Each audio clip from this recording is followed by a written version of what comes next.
బ్రాత్. ఇక్కడ బ్రాత్ అంటే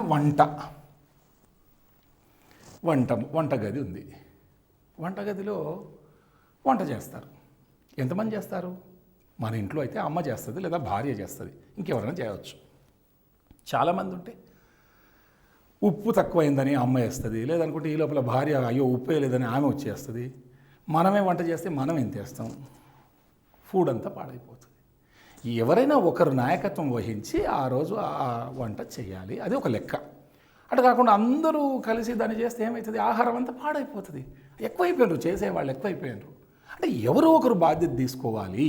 మనం తెలుగులో 10 మందిలో పాము చావదు అని చెప్తాం. 10 మందిలో పాము చావదు. పాము వచ్చింది, అక్కడ అందరూ నువ్వు కొట్టు అంటే అతను ఏదో కొడతాడు, ఇతను కొడతాడు, అందరినీ ఖర్చిపోతుంది. అది ఎవరో ఒకరు బాధ్యత తీసుకోవాలి. అంతే, అందరూ కామ్గా ఉండండి నేను చంపేస్తా అని చెప్పేసి అనాలి, లేదా చంపగలగాలి. సో ఇట్లా 10 మందిలో పాము చావదు. Too many cooks spoil the broth అంటే ఇదే. చాలామంది వంట మనుషులు ఉంటే ఎవరు బాధ్యత తీసుకోక ఆ వంట అంతా పాడైపోతుంది. So when there are several people, nobody takes the responsibility of doing something because everybody thinks that somebody else must be doing that. Somebody is aware of completing that and they say, I am not aware. I thought somebody else is doing that. And everybody, మనకు ఒక చిన్న అది కూడా చెప్తారు సామెత. ఒక ఊళ్ళో అందరూ హెల్ప్ చేసి కొన్ని పాలు పోయాలి. ఆ పాలను తీసుకొచ్చి అందరూ కలిసి ఒక దగ్గర పెద్ద డ్రమ్లో పోయాలి. సో అందరూ తెస్తామని చెప్తారు. ఒక చిన్న పాఠశాల విద్యార్థి, when we understand this origin, it will be quite interesting to communicate very well, very effectively, so that the listener will understand what we want to tell. So another proverb, ఇంకొక ప్రావర్బ్ను చూద్దాం. So what does this proverb mean? You can't have your cake and eat it too. You can't have your cake and eat it too. This is the summary. If you eat your cake, you won't have it anymore. Will you? So you can't do both. So it is about having two opposite desires and how it is impossible to get the both. So it's similar to the meaning like, you can't have two best worlds. For example, you have the cake. Don't eat it. You want to have it. You want to eat it. You can't have it because it's gone into your stomach. In Telugu we say, నాకు అవ్వ కావాలి, బువ్వ కావాలి. అంటే ఈ అవ్వతో పని ఉంది, ఆ తిండితో పని ఉంది. అవ్వతో పని ఉన్నప్పుడు తిండి సాక్రిఫైస్ చేయాలి అవ్వ కోసం.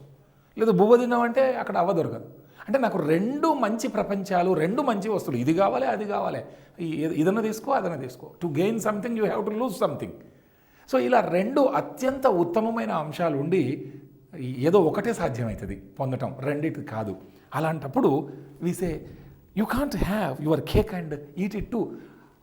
ఐదర్ కేక్ తీసుకొని దగ్గర పెట్టుకోండి, లేదు నేను దాన్ని తింటా అంటే తిన్నాక ఇంకా కేక్ ఎక్కడిది. కాబట్టి 2 బెస్ట్ థింగ్స్ సైమల్టేనియస్గా సాధ్యం కాదు. So either you choose either of them. So in that context అవ్వ కావాలి, బువ్వ కావాలి అన్న అర్థంతో 2 కావాలంటే కుదరదు. ఏదైనా అవ్వగానే బువ్వన. So when 2 options are available, 2 best options are available, only we can have only single one, and that is the meaning of this proverb. కాబట్టి ఇప్పటి నుంచి అవ్వనన్నా కావాలందాం, బువ్వనన్నా కావాలందాం. So the next one is, next proverb is, many hands make light work. It is many hands make light work. What does it mean? Many hands, so many people, make light work. For example, one person is given some task, he does it. If more number of people start working on it, the task becomes easy to this person. That means the more number of people are there, the easier the work will be. And it's a team. We know team means together everyone achieves more. Of course, alone one can make some difference, but together one can change the world. It's a contribution from so many people. So తెలుగులో ఏమంటాం, నలుగురు కలిస్తే ఏ పనైనా సులువు అవుతుంది. పైగా మనం 4 ఉన్నప్పుడు ఆడుతూ పాడుతూ పని చేస్తాం. అప్పుడు అలుపు సొలుపు ఏముంటుంది? అందరు కలిసి బృందంగా పనిచేసినప్పుడు ఏ పనైనా ఈజీ అనిపిస్తుంది. పెద్ద బండరాయినైనా అందరు కలిసి లేపొచ్చు. అదే ఒకరే చేయాలంటే కష్టం. So if a lot of people carry a heavy object, it does not feel heavy. So that is the general meaning of this proverb. So many people share the burden, it becomes very, very easy. So if everyone works together to complete something, say like, cleaning or painting or, group projects, etc., that each person has less to do, your burden will be very, very less. So more importantly, the job will be completed much more quickly. So నలుగురు కలిస్తేనే ఏ పనైనా సులభం అవుతుంది. అందుకే కాబోలు పాతకాలం వాళ్ళు మనకేం చెప్పేవాళ్ళు, కలిసి ఉంటే కలదు సుఖము అని చెప్పారు. అంతే, విడిపోయామా అంతే. అందుకే టీమ్ అంటే together every one achieves more. Naturally many hands make light work, the work becomes easy and simple. So this is the meaning of this proverb. Next one, when in Rome do as the Romans do. Very popular proverb. I write it. It is, when in Rome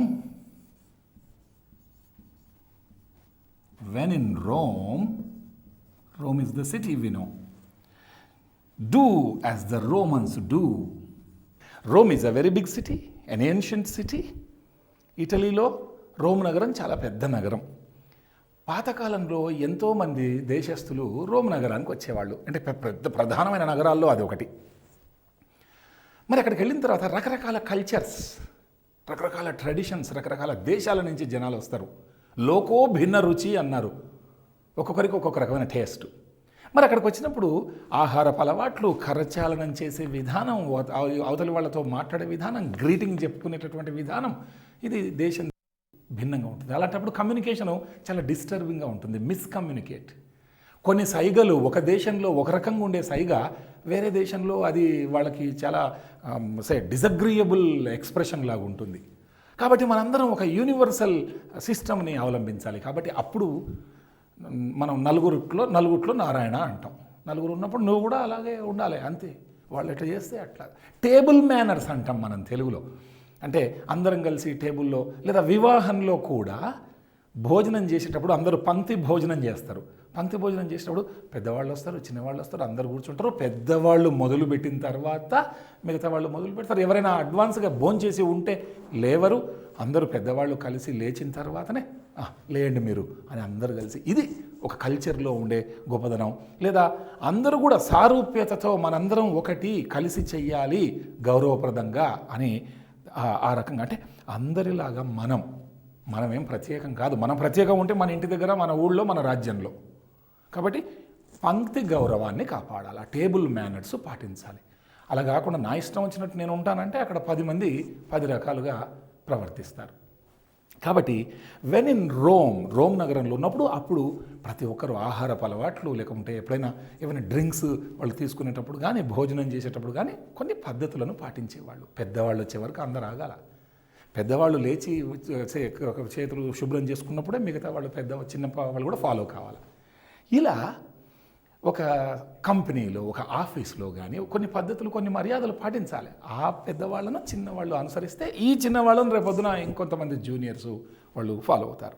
so here when you are a visitor somewhere away from home, you should act like everyone else. It is polite to do so and could keep you from getting into trouble. You can avoid so many troubles also.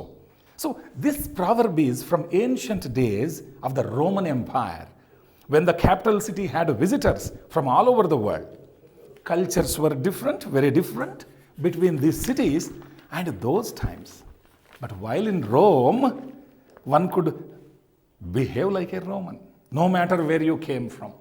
ఈ ప్రకారంగా మనం అందరిలాగే ప్రవర్తించాలి. Rome నగరంలో ఉన్నప్పుడు ఒక Roman లాగా ప్రవర్తించాలి అని చెప్పటం ఈ చక్కని ప్రావర్బ్ యొక్క ఉద్దేశం. దీని తర్వాత నెక్స్ట్ ప్రావర్బ్ చూద్దాము. Don't cross the bridge until you come to it. Very beautiful proverb. విన్నారా ఎప్పుడైనా? Don't cross the bridge until you come to it. The proverb is don't cross the bridge don't cross the DG bridge until you come to it. This is a very beautiful proverb. Don't cross the bridge until you come to it. This proverb tells you not to worry so much.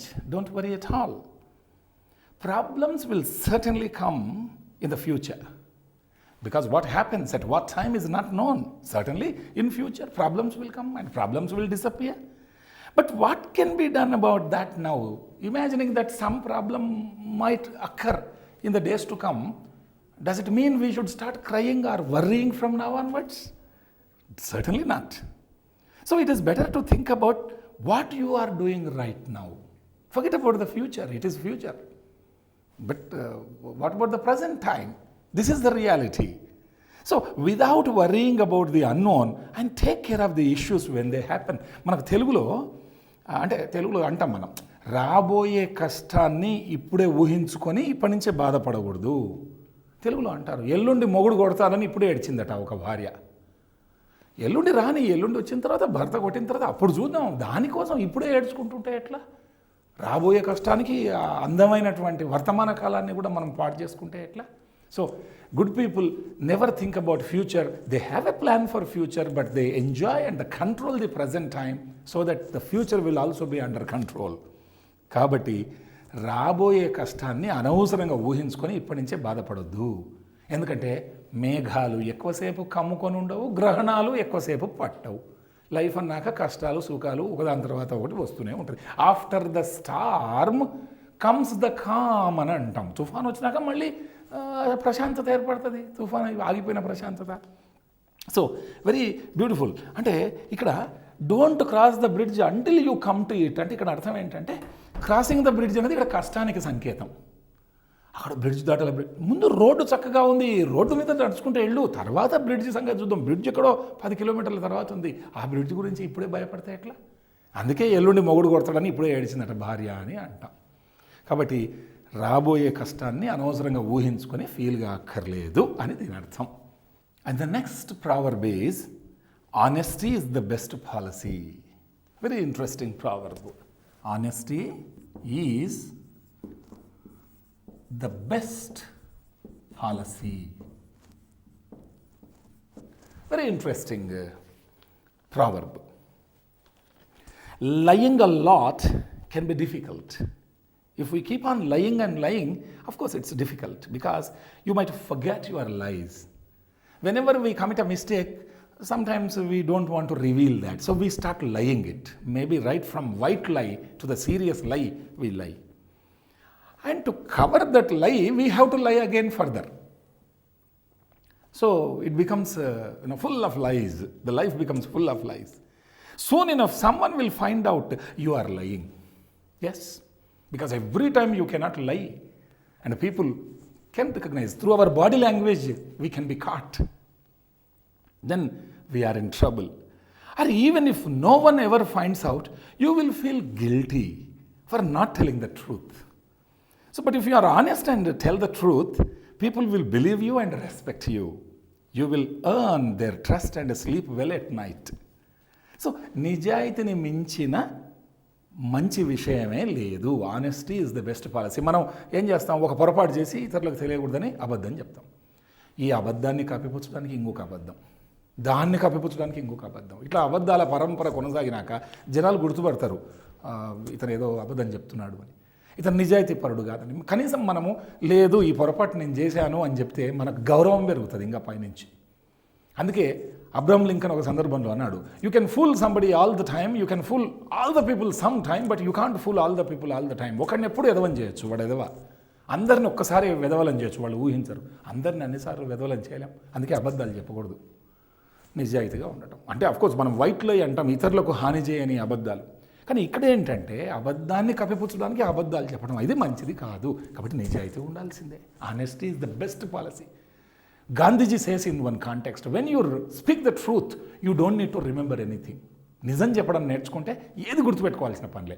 అబద్ధం చెబితే అబ్బో ఈసారి ఏం చెప్పాలి, అప్పుడు ఏం చెప్పినా లేదు, ఇంక కొత్తది అతికిస్తాం అన్నీ అబద్ధాలు అయితే అబద్ధానికి అబద్ధాలు. So honesty is the best policy. At least మనం నిజాయితీగా ఉంటే మన ఆత్మసాక్షి మనల్ని గౌరవిస్తుంది, మన దృష్టిలో మనం గొప్పవాళ్ళం అవుతాం, కంటి నిండా నిద్రపోతాం. ఇది ఆరోగ్యానికి చాలా అవసరం.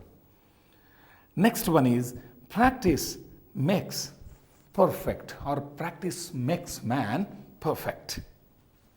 అన్ని జంతువులకు లేదా జాతులకు సంబంధించిన జాతి విషయాన్ని చెప్పేటప్పుడు ద వాడతాం, ఎక్సెప్ట్ మానవ జాతి. ద డాగ్ బాక్స్, కుక్క మరుగుతుంది. ద స్నేక్ హిస్సెస్, పాము బూస కొడుతుంది. కానీ మానవ జాతికి సంబంధించి the man dice one day అనకూడదు, మనుషులు అందరూ చనిపోతారు. ఇది మ్యాన్కి ఎక్సెప్షన్ మానవ జాతి. కాబట్టి man dice one day, man is mortal అంటాం, అందుకే ద మ్యాన్ ఈజ్ మార్టల్ అనం.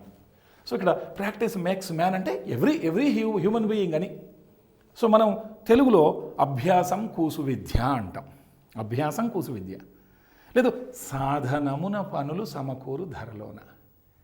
తెలుగులో పాడగా పాడగా రాగం, మూల్గగా రోగం అన్నారు. ఏది చేస్తే అదే, ధైర్యంగా ఉంటే ధైర్యం, పిరికివాడిగా ఉంటే పిరికివాడిగా. కాబట్టి it would be amazing if the first time you picked up a guitar you could play it like a rock star. Or if the first time you got in a car, you could drive like a professional. It's wonderful. Or if you could speak English perfectly after one lesson, is it possible? Everything is difficult when you are a beginner.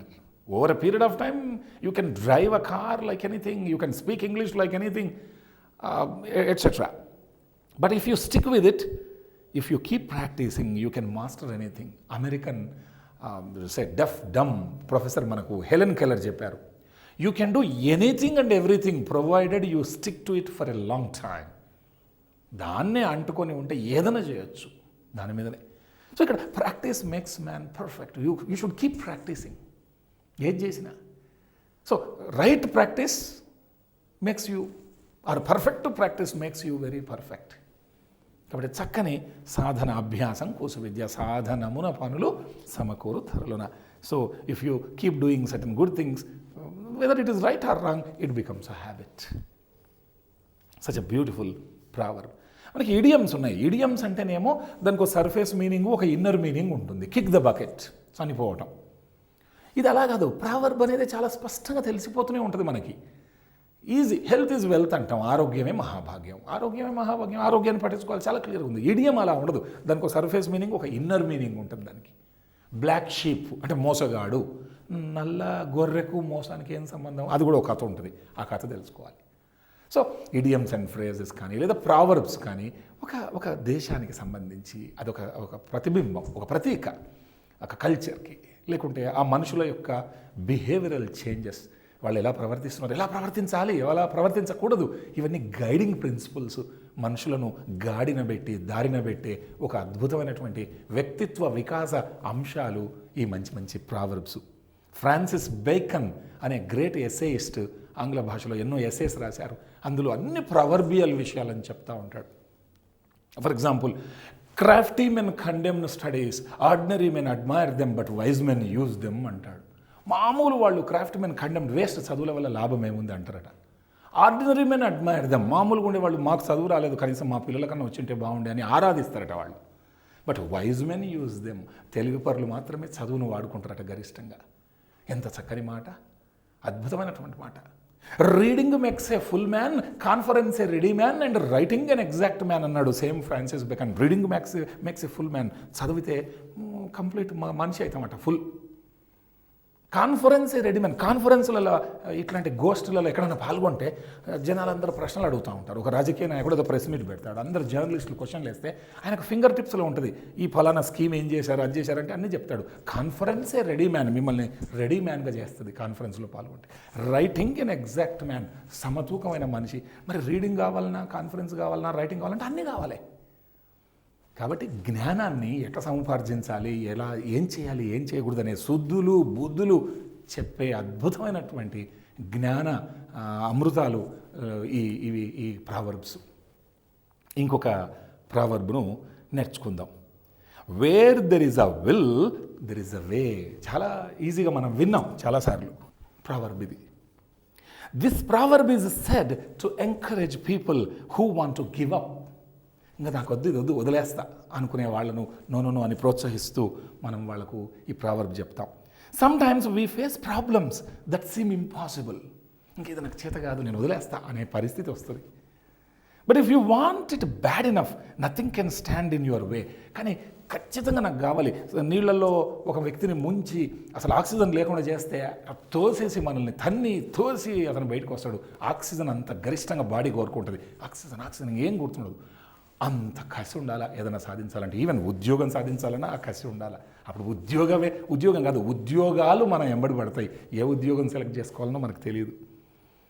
కాబట్టి that's what this proverb means. If you have the will, that desire, strong feeling of admiration to meet the problems that are in front of you, there is a way to overcome them. మనం తెలుగులో అంటాం, మనసు ఉంటే మార్గం ఉంటుంది. నీకు అది చేయాలని లేదు, నీకు అది చేయాలని సీరియస్గా ఉంటే ఆటోమేటిక్గా ఎన్నో మార్గాలు తెలుస్తాయి. మన మైండ్ ఒక కంప్యూటర్. నేను ఎగ్జామ్ పాస్ అవుతా అని చెప్పండి, ఎట్లెట్లా పాస్ కావాలనో 10 మార్గాలు చెప్తుంది ఈ కంప్యూటరు.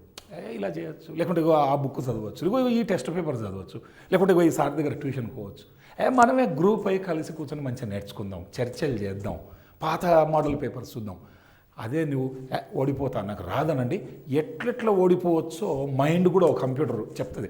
నువ్వు అట్లా చేసినా దండగా, నువ్వు ఇన్ని గంటలు చదివినా వేస్ట్, నువ్వు ఇంకేదో అనుకున్నావు కానీ నువ్వు వేస్ట్ అంటే వేస్ట్. ఇట్లా ఈ మైండ్కి ఎప్పుడు కూడా మంచి విషయాలు చెప్పాలి. యువత ముఖ్యంగా. అందుకే స్వామి వివేకానంద అన్నారు, మంచి శీలవంతులు, ధైర్యవంతులు ఒక 6 డజను యువతను నాకు ఇవ్వండి, 7 సముద్రాల నీళ్ళన్నీ తాగేస్తా అన్నాడు. అంతటి ఆత్మవిశ్వాసం. పెద్ద త్యాగాలు చేస్తే పెద్ద ఫలితాలు వస్తాయి. కాబట్టి ఈ సామెతల నుంచి కూడా ప్రేరణ పొంది అద్భుతంగా మనం ఈ ఉద్యోగం కాదు, జీవితంలో సంతోషం చాలా ముఖ్యం. ఆనందం, సమాజం ఉన్నతి చెందాలి, యువత మంచి మార్గంలోకి వెళ్ళాలి, అందరూ ప్రతి ఒక్కరూ చక్కగా డీసెంట్గా జీవించగలిగే పరిస్థితులు ఈ దేశంలో, భూమండలం మీద మనం సృష్టించాలి. దానికోసం ఒక మంచి సమాజం కోసం అందరం టీమ్గా మనం వర్క్ చేయాలి. మనసుంటే మార్గం ఉంటుంది. చెయ్యాలి అన్న సంకల్పం. Wear there is a will అంటే ఇక్కడ డిజైర్, కోరిక, విష్ అని. ఇది హెల్పింగ్ వర్బ్, విల్ షెల్ అది కాదు. There is a way. Yes. అందుకే ఇంకోటి చెప్తారు, నేర్చుకోవాలా, విద్య కావాలన్న కసి ఉన్న విద్యార్థి ఉంటేనట అక్కడ గురువు ప్రత్యక్షం అవుతాడట. ఆ కసి ఉంటే చూడండి, గురువు ప్రత్యక్షం అవుతాడట అక్కడ. అంటే ఏదో ఒక అవకాశం రూపంలో వచ్చేస్తుంది. అందరూ కష్టపడుతున్నారు మన అభ్యర్థులు గ్రామీణ ప్రాంతాల నుంచి. MANATV అనేది ఓ గురువులాగా అక్కడ అంటే మన ముందర ప్రత్యక్షమై అన్ని లెసన్స్ని డౌన్లోడ్ చేసుకునేట్టుగా మంచి నిపుణులతో వాళ్ళు చెప్పిస్తున్నారు. Hats off to this opportunity. Wonderful. Next, look before you leap. ఇది కూడా చాలా interesting proverb. Look before you leap. Left గంతు వేయు, దూకు, లీప్ దుంకటం. సో దూకే ముందర ఒకసారి చూడాలి. అంటే మనకు తెలుసు, ఒక పనిని ప్రారంభించేటప్పుడు, అంటే ఇప్పుడు ఉదాహరణగా నేను దూకాలనుకున్నప్పుడు కళ్ళు మూసుకొని దూకితే ఎట్లా?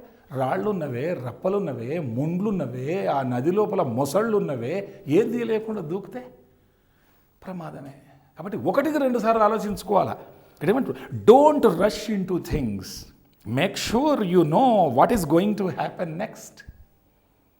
You would not jump off a cliff. ఒక కొండచర్య నుంచి అవతల ఏముంది, ఎంత లోతుంది, ఏం తెలియకుండా, CLIFF క్లిఫ్, కొండచర్య, అలా దూకితే without first checking how far the ground is below or what there is to land on, we will end up in trouble. You should wait a few moments and make sure it is a good idea to jump from that cliff. So, when making a big jump in life, make sure you have looked at the situation and really understand it before you take a big action. అంటే అవతల దూకే ముందు ఒక్కసారి ఎక్కడ దూకుతున్నా, ఇది సబబా కాదా, 1-2 సార్లు ఆలోచించాలంటే ఒక పనిని ప్రారంభించే ముందు ఎట్లుండాలి? ప్రారంభించక ముందు స్వేచ్ఛ ఉంది మనకి. ఒకసారి ప్రారంభించాలి అనుకున్నాక ఇంకా చాలా సీరియస్గా పని చేసుకుంటే పోవాలంతే. చేసే ముందు ఆలోచించాలి అసలు చేయాలా వద్దా. కానీ ఒక్కసారి టేకప్ చేసినాక ఇంకా ఆలోచన ఉండకూడదు. విజయమో వీర స్వర్గమో దూసుకుంటూ వెళ్ళటమే. అట్లుండాలి కార్యసాధకుడి పని. సో పనిని ప్రారంభించే ముందు 1-2 సార్లు ఆలోచించుకో. Look before you leap. So our next proverb is beggars can't be choosers. Beggars can't be choosers. What is that? Beggars. For example, if someone gives you free things or offers to help you do something, You can't ask for a different color, or you can't choose a perfect time for the schedule. So when you receive free help from others, or such as goods and all, you should accept what you are given or what you are offered. You can't be choosy or you can't be picky because you are not paying. తెలుగులో మనం ఏమంటామంటే, ఉచితంగా మనకు ఏదైనా వస్తువు లభించింది అనుకుందాం. ఉచితంగా ఎవరైనా ఇస్తున్నప్పుడు, ఆహా నాకు ఆ రంగుది ఇవ్వండి, లేదు నేను రేపు ఎవరైనా ఉచితంగా ఫలానా వస్తువులు ఇస్తున్నారు ఆ షాప్లో అంటే, లేదు లేదు నేను సాయంత్రం అయితేనే తీసుకుంటా, మనం అనలేము. వాడు ఎప్పుడు ఇస్తే అప్పుడు తీసుకోవాలి, అంతే. అది వచ్చింది ఉచితంగా వచ్చింది, అంతే. కాబట్టి నాకు రంగు మార్చి వేరేది ఏది వస్తే అదే ఆ టైంకి, అంతే. మనకు ఛాయిస్ ఉండదు అక్కడ. అంటే ఇక్కడ ఒక వస్తువును కొనుక్కునేటప్పుడు మూల్యం చెల్లిస్తాం కాబట్టి, నాకు అదే ఇవ్వు, లేకపోతే వాపస్ నాకు వద్దు, గ్యారంటీ ఇచ్చినవా, వారంటీ ఉందా అని అడుగుతాం. వాడు ఉచితంగా వస్తువు ఇస్తున్నప్పుడు ఏం మాట్లాడకుండా దాన్ని తీసుకోవాలి, అది బాగున్నా సరే బాగాలేకపోయినా. అంటే తెలుగులో ఉచిత వస్తువుల విషయంలో ఎంపిక చేసుకునే స్వేచ్ఛ శూన్యమే. అది ఆల్రెడీ ఉచితంగా వచ్చింది. ఇక్కడ బెగ్గర్ అంటే దీని ఉద్దేశం ఏంటంటే ఉచితంగా స్వీకరించేవాడు అని అర్థం. అక్కడ కేవలం భిక్షాటన చేసేవాడని కాదు. అంటే కాంట్ బి చూజర్స్, నేను ఇదే చూజ్ చేసుకుంటా, అది వచ్చిదే ఫ్రీగా. కాబట్టి ఉచితంగా వచ్చే వస్తువు విషయంలో మనం ఎలాంటి ఫ్రీడము ఎక్సర్సైజ్ చేయలేము, ఉండదు. ఏదొస్తే అది యాక్సెప్ట్ చేయాల్సిందే అని అంటాం. Beggars can't be choosers. ఇక్కడ బెగ్గర్ అంటే ఫ్రీగా తీసుకునేవాడు అని అర్థం. Next proverb, don't make a mountain out of an anthill. Very beautiful proverb. Don't, ఇక్కడ యాంట్ హిల్ అంటే పుట్ట, చీమలు పెట్టిన పుట్టలు పాములకు ఎరువు అయినట్లు పుట్ట. డోంట్ మేక్ ఏ మౌంటైన్ అంటే చిన్న పుట్టను పర్వతం అంతా తయారు చేస్తామా అంటే ఏంటి? People some times get very upset over very small problems. they are worried because though the problem is very small, they look through the magnifying glass. They look at the situation through the magnifying glass. So this proverb reminds you to take a moment and see how important or how not important this issue is. Messing up your laundry or being late for work is not very important when you consider your entire life. So it is important to stay calm and not get angry about any problems or tiny problems. మనం ఏం చేస్తామంటే, అసలు జీవితం అన్నాక ఎక్కడో సమస్యలు వస్తాయి. ఒక పెద్ద ఆయన అంటాడు, జీవితంలో అసలు సమస్యలు లేని వాళ్ళు ఎవరంటే ఒక్కరున్నారట, అసలు ఆయనకు సమస్యలు ఉండవంట. ఆయన 6 అడుగుల గోతిలో 3 అడుగుల లోతులో ఉన్నాడట. శవానికి సమస్యలు ఉండవు. మనిషి అన్నాక ప్రతి ఒక్కరికి సీత కష్టాలు సీతవి, పీత కష్టాలు పీతవి. ఎవరి కష్టాలు వాళ్ళకి తెలుస్తాయి. కాబట్టి చిన్న ప్రాబ్లం రాగానే కొంతమంది విపరీతమైన స్పందన, విపరీతమైన కంగారు, ఇబ్బంది, వాళ్ళు కష్టపడతారు, పక్కోళ్ళను కష్టపెడతారు, అబ్బో నానా హంగామా హైరానా చేస్తారు. అవసరం లేదు, మీనింగ్లెస్. ఆ సమస్యను భూతద్దంలో పెట్టి ఊహించుకుంటారు, ఏదో పెద్ద భూతం దయ్యంలాగా అయిపోయినట్టు. కాబట్టి అనవసరంగా చిన్న విషయాన్ని చూసి కంగారు పడాల్సిన పని. ఆ దాంట్లో ఏం చేస్తాం, ఆఫీస్కి వెళ్ళే టైంలో ఇస్త్రీ చేసేటప్పుడు బట్టను చింపుకుంటాం, కాల్చుకుంటాం, లేకుంటే త్వరగా వెళతాం, స్కూటర్ స్పీడ్గా నడుపుతాం, యాక్సిడెంట్ అవుతుంది. చిన్న విషయం అంటే మనం అనవసరంగా గోరంతను కొండంతలు చేయాల్సిన పని లేదు. సో చిన్నగా పోయేదాన్ని చిన్నగానే, so take it easy, life is beautiful. కాబట్టి చిన్న విషయాన్ని భూతద్దంలో చూసి కంగారు పడొద్దు అని చెప్పడానికి. ఇక్కడ మౌంటైన్ అంటే, ఇక్కడ యాంట్ హిల్ అంటే చిన్నది సమస్య, ఇక్కడ సమస్యకు సంకేతం. దాన్ని నువ్వు మౌంటైన్ లాగా చేసుకుంటే తెలుగులో చెప్తాం కోతి పుండు బ్రహ్మరాక్షసి అని. కోతికి చిన్న పుండు అయిందంటే దాన్ని గీకి, దాన్ని గోకి, మొత్తం బాడీ అంతా పుండు చేసుకొని చచ్చిపోతుంది. అది తెలుగులో గోటితో పోయేది గొడ్డల దాకా అంటే చిన్నదాన్ని పెద్దగా చేసుకోవడం అని అర్థం. అది అవసరం లేదు. కాబట్టి treat the small problem as a small problem. We already have big problems in life. So that is the meaning of this beautiful proverb. Next one is, an apple a day keeps the doctor away. Very popular proverb. So do you eat apples every day? So it's sure that you don't need to visit a doctor. An apple is full of vitamin C, which keeps you healthy, which keeps us healthy. However, the apple in this proverb means eating healthy in general, not exactly an apple always. So, if you eat well and your diet includes a lot of fruits and vegetables, there will be no need to visit the doctor. ఒక రోజుకి ఒక Apple కనుక తీసుకుంటే doctor దూరంగా ఉంటాడు, మనం doctor దగ్గరికి వెళ్ళే అవసరం లేదు. అంటే యాపిల్ పండులో తెలుగులో సీమరేగు అంటాం, విటమిన్ సి ఉంటుంది అందులో. సో యాపిల్ పండు మంచిది అనేది మనకు నానుడి. ఇది రోజు తింటుంటే శాకాహారం, మంచి పండు, శరీరానికి ఉపయోగపడే విటమిన్లు, తద్వారా శరీరం తాజాగా, అందంగా, మంచి స్కిన్తో ఆరోగ్యంగా ఉంటాం. డాక్టర్ దగ్గరికి వెళ్ళాల్సిన అవసరం లేదనేది ఇక్కడ. అంటే కేవలం యాపిల్ పండేనా సార్, లేకుంటే ఆరెంజ్ తినొచ్చా, లేకుంటే బనానా తినొచ్చా, ఇట్లాంటి ప్రశ్నలు వేయకూడదు. సమతుల్య ఆహారము, బ్యాలెన్స్డ్ డైట్ అని అర్థం ఇక్కడ. మంచి లీఫీ వెజిటబుల్స్, ఆరోగ్యకరమైన వ్యాయామము, మంచి పండ్లు అన్నట్టు, అంతే తప్ప అట్లెట్ట సార్ యాపిల్, రేగు పండ్లు ఎక్కువ ఉంటుంది సార్, కరియాపాకులు అది ఉంటుంది సార్, ఇది కాదు మనకు కావాల్సింది. సో ఎన్ యాపిల్ అంటే సమతుల్య ఆహారం ఆరోగ్యానికి మంచిది అని అర్థం. కాబట్టి అక్కడ డాక్టర్ దగ్గరికి వెళ్ళాల్సిన అవసరం లేదు. So take healthy food, take balanced diet and you need not fall, you will not fall sick. అది ఈ ప్రావర్బ్ యొక్క అర్థం. Very beautiful proverbs. అసలు ఎంత చక్కని, ఎంత జ్ఞానం ఉంది ఈ ప్రావర్బ్స్లో. వాటిని నిత్య జీవితంలో ఎక్కడెక్కడ అవసరమైతే వాటిని అక్కడక్కడ మనం వాడుకోగలగాలి. Next one, the early bird catches the worm, catches the prey అంటారు. ఇక్కడ ఎర్లీ బర్డ్ అంటే త్వరగా వచ్చిన పక్షి పట్టుకుంటుంది. వామ్ అంటే కీటకం, పురుగు. WOM, not WAM. WAM అంటే వెచ్చదనం. కొన్నిసార్లు దీన్నే the early bird catches the pray, PREY, ప్రే అంటాం. ఎందుకు? ఇది ప్రెడేటరు, పట్టుకునేది ప్రెడేటరు, అది ప్రే, ఆహారం. This proverb is a lot like the phrase first come first served. It simply means that it is usually best to be early. If you arrive earlier, whether it is to a clothing store or restaurant or conference, etc., you will have the best options to choose from. If you come later, though the best clothes could have sold out, the restaurant could be full and have a long waiting time, etc. ఎంత తొందరగా వస్తే అంత మంచి. తెలుగులో ఏదైనా కార్యసాధనకు మనం పూనుకుంటే, వెంటనే పూనుకుంటే గరిష్ట ప్రయోజనం పొందొచ్చు. హోటల్ ఉంది, హోటల్కి వెళ్ళాలి, లేట్గా వెళితే ఆల్రెడీ జనాలు వచ్చింటారు, కూర్చుంటారు, మీకు నచ్చిన స్థలం దొరకదు. లేదు, ఒక బట్టల షాప్ ఉంది, అక్కడ ఏదో ఒక మెగా క్యాంప్ ఉంది, సేల్స్, అందరికంటే ముందు వెళ్తే రకరకాల కలర్స్ చూస్ చేసుకోవచ్చు, లాస్ట్కి వెళితే ఉన్న వాటిలోనే తీసుకోవాల్సి వస్తుంది. సో ఉదయం లేచిన పిట్ట ప్రకృతిలో ఉండేటటువంటి పురుగులు పొద్దున్నే బయటకు వచ్చి ఉంటాయి కాబట్టి ఇది వచ్చేసి అన్ని పురుగులను తింటుంది. మనం లేటుగా లేచిన పిట్ట ఏమవుతుంది? నీ కోట అయిపోయింది, రేషన్ కార్డు వేరే పిట్ట తీసుకుపోయింది, నీకు ఉండిన ఆల్రెడీ కొన్ని పురుగులు, అది కూడా వేరే తీసుకెళ్ళిపోయింది. కాబట్టి మన బంగారు అవకాశాలను ఎవరో లాక్కెళ్ళిపోతారు ఎంత తొందరగా. అందుకే ఆలస్యం అమృతం విషయం. ముందే రావాలి, అడ్వాన్స్గా మనము ఆ సమయ పాలన అందరికంటే ముందు.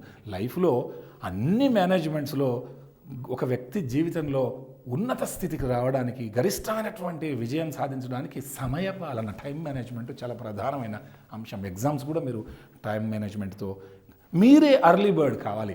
ఎగ్జామినేషన్కి అందరికంటే ముందు మీరే పోవాలి, మీరే ప్రిపేర్ అయ్యి సిలబస్ కంప్లీట్ చేయాలి. The early bird catches the prey and you will get the job. Next one, better late than never. Better late than never. What does it say? While being the early bird is the best, even latecomers may get something for coming. It would be a lot worse if they never came at all. This proverb is said about ending fights with people. It is better to apologize and make up years later than to never resolve your fight at all. For example, there is a function and we have to visit that, attend it. Sometimes we may not visit. If we don't visit, and they will remember that so-and-so person has not visited. Instead of giving some disappointment, although it is late, it is say advisable on our part to visit him at least. They will remember, oh, so-and-so person has visited. Somehow, although it is late, he came. మనం తెలుగులో అంటాం, ఆలస్యమైనా పర్లేదు కానీ చేస్తే మంచిది. ఓ function ఉంది, ఆ ఫంక్షన్కి వెళ్ళాలి, లేట్గా వెళ్ళినాం. లేట్గా వెళ్ళటం తప్పే, కానీ కనీసం వాళ్లకు పర్వాలేదు, ఈ వ్యక్తి వచ్చాడు, మన మీద అభిమానం ఉంది, పర్వాలేదు అలా కాకుండా మనం అసలు వెళ్ళకపోతే వాళ్ళు గుర్తుపెట్టుకొని అయ్యో మా మీద అభిమానం లేదేమో, ప్రేమ లేదేమో అని చెప్పేసి వాళ్ళు గుర్తుపెట్టుకొని మానవ సంబంధాలు పాడై రేపొద్దున మన ఇంట్లో ఏదైనా మంచి వేడుక ఉంటే ఆ రోజు వాళ్ళు రాలే, మనం ఎందుకు పోవాలి? ఉట్టిదానికి, ఏమీ లేని దానికి.